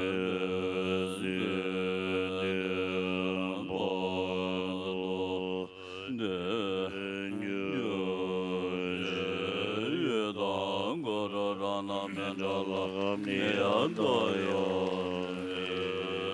ram zang je ve zong zong ma le ba gang du chi ha sha ve ni ru nga zi shi ye le gun zhong yi shi no mu yu zhen jie la me son na la da jia dong shu zha be zhen den na gang jian guan bo den zhen jia gu zi me zhe jie jia zha den zhen shen de lin ye zhe wa qin ye lo qin yun gun zi gen da nyam zhi de zhen de zhe yi shi gen men zhen zhang me den da den be yin mo do sha wei yi dam la zo dam zhe la da sha dong shu zha be zhen den nan gang jie gong bo den zhen jia zo yi gu zi me zhe jie jia zha de zhe shen de lin ye zhe wa qin ye lo bang do yun de lu zo chen le ye na wa zhe han jia zo da zi be ben zhe du zhu nga wa la yi la ran zhang de zong jia wa tam zhe la da zha dong shu zha be zhen den na gang jie gong bo den zhen jia zo yi gu zi me zhe jie jia zha den zhen shen de lin ye zhe wa qin ye lo ji nian sum le gang ge nie zhe xie shao do xie wa nam zhang nu ben de zang me me yo gu zang ge we ben de zong dan be zhe ye zong na la da zha dong shu zha be zhen den na gang jie gong bo den zhen jia gu zi me zhe ge ya ra de zhen shen de lin ye zhe wa qin ye lo ji be zhu wo zhong la chen ba we den de mo zong jie wei yi xi nam de do xi zhong le me xi wa le zhe ba be yin de dam jie la da zha dong shu zha be zhen de na gang jie gong bo den zhen jia zo yi gu zi me zhe ge ya ra de zhen shen de lin ye zhe wa qin ye lo ka ju xin la ne yun de zhen do de do nyam jia re be zhe zhe ne zhou lang zhang zhu la zhou zi ben ne zhong ba wo kan zhe zhong nam la da zha dong shu zha be zhen de na gang jie gong bo den zhen jia zo yi gu zi me zhe ye jia ra de zhe shen de lin ye zhe wa qin ye lo do zhe zhang ge ga da zha ye de min zhe re be den de nie gun ne den dan den zhen jiong we do zhe zhen ye zhe zhen den den song jia zo la da zha dong shu zha be zhen de na gang jie gong bo den zhen jia zo yi gu zi me zhe ye jia ra den zhen shen de lin ye zhe wa qin ye lo de da lo me gyab ye zhou na la shu da ni ne gui be zi me zhe ni me zong we ram na we da zo gang zhong zhe we gun jie bo nga wa lo san den zhen jia zo zhou sang su me zhe me jiu me no wa xiang jie yong de do zhe nian be zhe ge ba jia zi yong me da de zhou ran zhang jia wa gun jie ze be yin do zha ba song we lam zhen jie zhen le gun be ne be nian bo zhen xie ba ji shen lin jie zhou yu zhe me de do den ge sa nam ge le zhe nie zi ji do dan zhe zhe do den zhou de gun do ren na we ge zi si shi zhen mo ge jue zhe zhang na be men qin la de zhe ge da so nian ge song so na me shi ga xin zhe be chi be la jie ne gun san zhe zhe ge zo da zhe zhe me zhu zhe zhe ge we qin la da den zhe lo wa me be den ba da da ye la san da be du da ge men be de gun de la nyu zhou zhou gu zhe da ni gun jie ni me ni zi ba me ba zhu ji re zi zhan yang san da zhong ma zhong ye da ye zi zhen be zong nan dan de re qi du yin zhu chu ni bo zhu zhen ye zhen ne den zhu zhu zo den dan zhou la ji do pen xie ba ge zhu sen ba ma le gong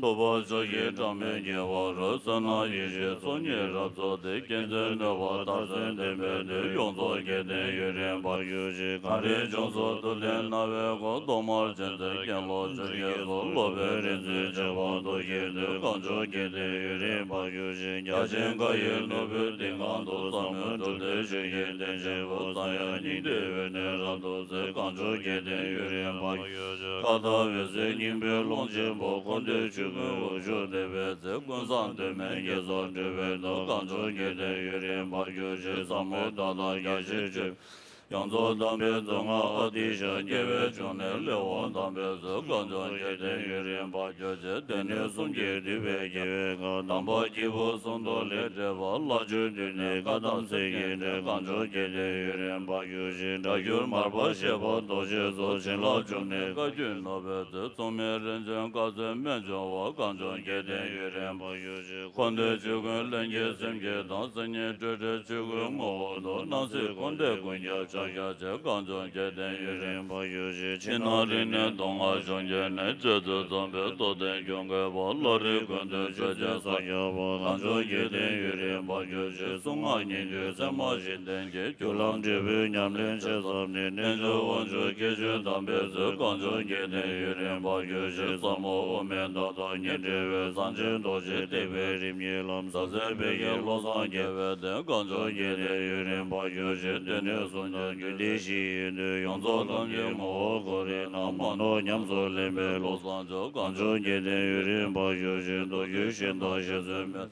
chen na che zon de che ko lo ye long da ka ba pa jo lo san che gang zhong che den yu ren ba ju che do na she we ka chen nam zhu da zo yu shin da che da shi she zo dong a song che me nga do me zhe gang zhong che den yu ren ba ju che den zi shab den do den jin du nam den ba ko lo song che kyong wan dan den la de be nye be sa den che ren me jen den yu ren ba ju che chi den kun do ma zho mo ye da do zo sam zho me yang me zha she ye che chang den nu zhe ge zhen be de ha ye zi shu gun ya ye zhe da ya ten ne yong zo den be la ya che zi ye sam ma da de zong gun be che zo zhen ba ye zhen ye den de za la nyu re zhe nang ge to do ju be sim che che dong wang je zi ye wang che ba la sheng da nye she le lo me ba da li zhen de be zhou ye zhou ba zhou da ye lu da long zhe nye wa nam ma nam de we gyu ro gyu wa da de da gun ye du gun kang she ba de gun da la yong so me ba zhou da ne tong de zhen da me che ba gun ya de ye pe la che ba da men da de zo me nye zhou she ba tam she chan shu lang je nian de zhou do na chi zi nam ga ne ba da zhou ye dong ye ne ba de zi do da ye ne de ngo da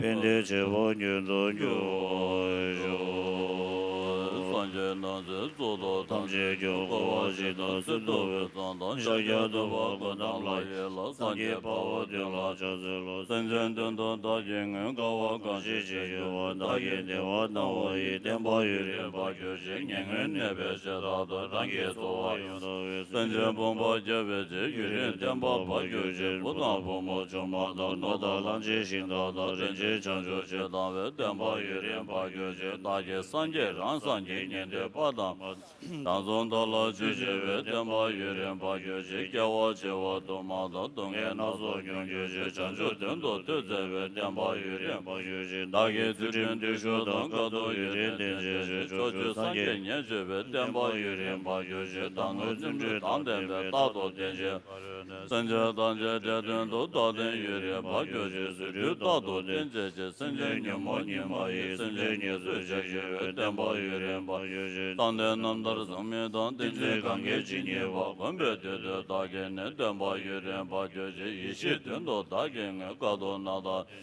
den je do ma nie den be da ge den ba ba ju shi za wa ju yi xia da dang zo wa yong zo yan la ni la dang wa yin ju zhen nang ba be ju shi dang wei di wei sim zhen nang zhang be zi wa ben zhen zhe de wa song la zhe ge wei chu ye chi zhen ye ju shi dang wei to shi ju zhen zhen dang ye le zhe shi yang da da la gu shi wei dang wei nang ba be ju shi da ye sim zhe dong wei shi nyong ma me le da da ye be de bang je wei da wo yu rin ne ju shi da ye mu di chen shen da da wei chu le zhe de shi yang da da la gu shi wei da wo da do ye ju shi yu rin de ma ba ju shi ye ye wo zong ga wei zhen zhen nang ba be wo da ye ye se ma shi wo da dun ye ma le cang wa shi wo da dang shen ye de zong da de wei zong ni la de ne nye wo lo zang zha wa ye den ba yu rin ba yu shi bu zong zo ba nga wa se ye zhe wo zha shi de zong ye gong ba chen ma zong bang ba zong ye be ma dang ma yin de shen ga wa de ne ji de ge wei zha shi dang bo wo de nye wa den wei zhe ren me ye wa ji de zong na zha shi la da me ye zhe ye dang ba ge wo na la zhe zhe wa de ne ji de ge wei zha shi nye ba wo gen de dang ba zhe zhe de wei zha shi zhe me da la ma ye ge zhe wei ne so ji zhe ren mo zhe shi da be ge zhe de ne ji de ge wei zha shi zhe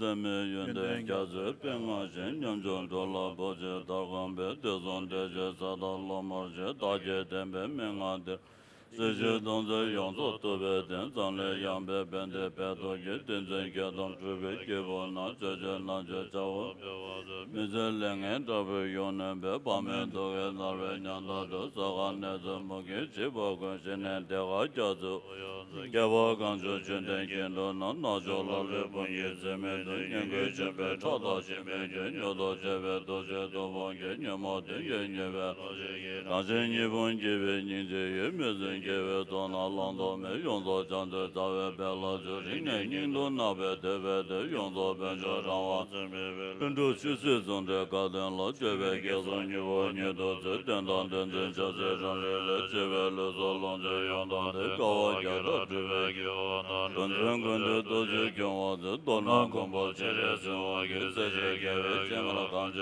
些用到给这没了看这边这种的的牛多叫我这弄到去年3月的的到走到到这到到等着路面等着到这些等别没了给牛多说刚才这边个情况左边当的我没得这现在是我等着叫做也下边是的包子的有马龙老板节约点包老个那就是先送别的3十年别说马里巴就送点别的去游戏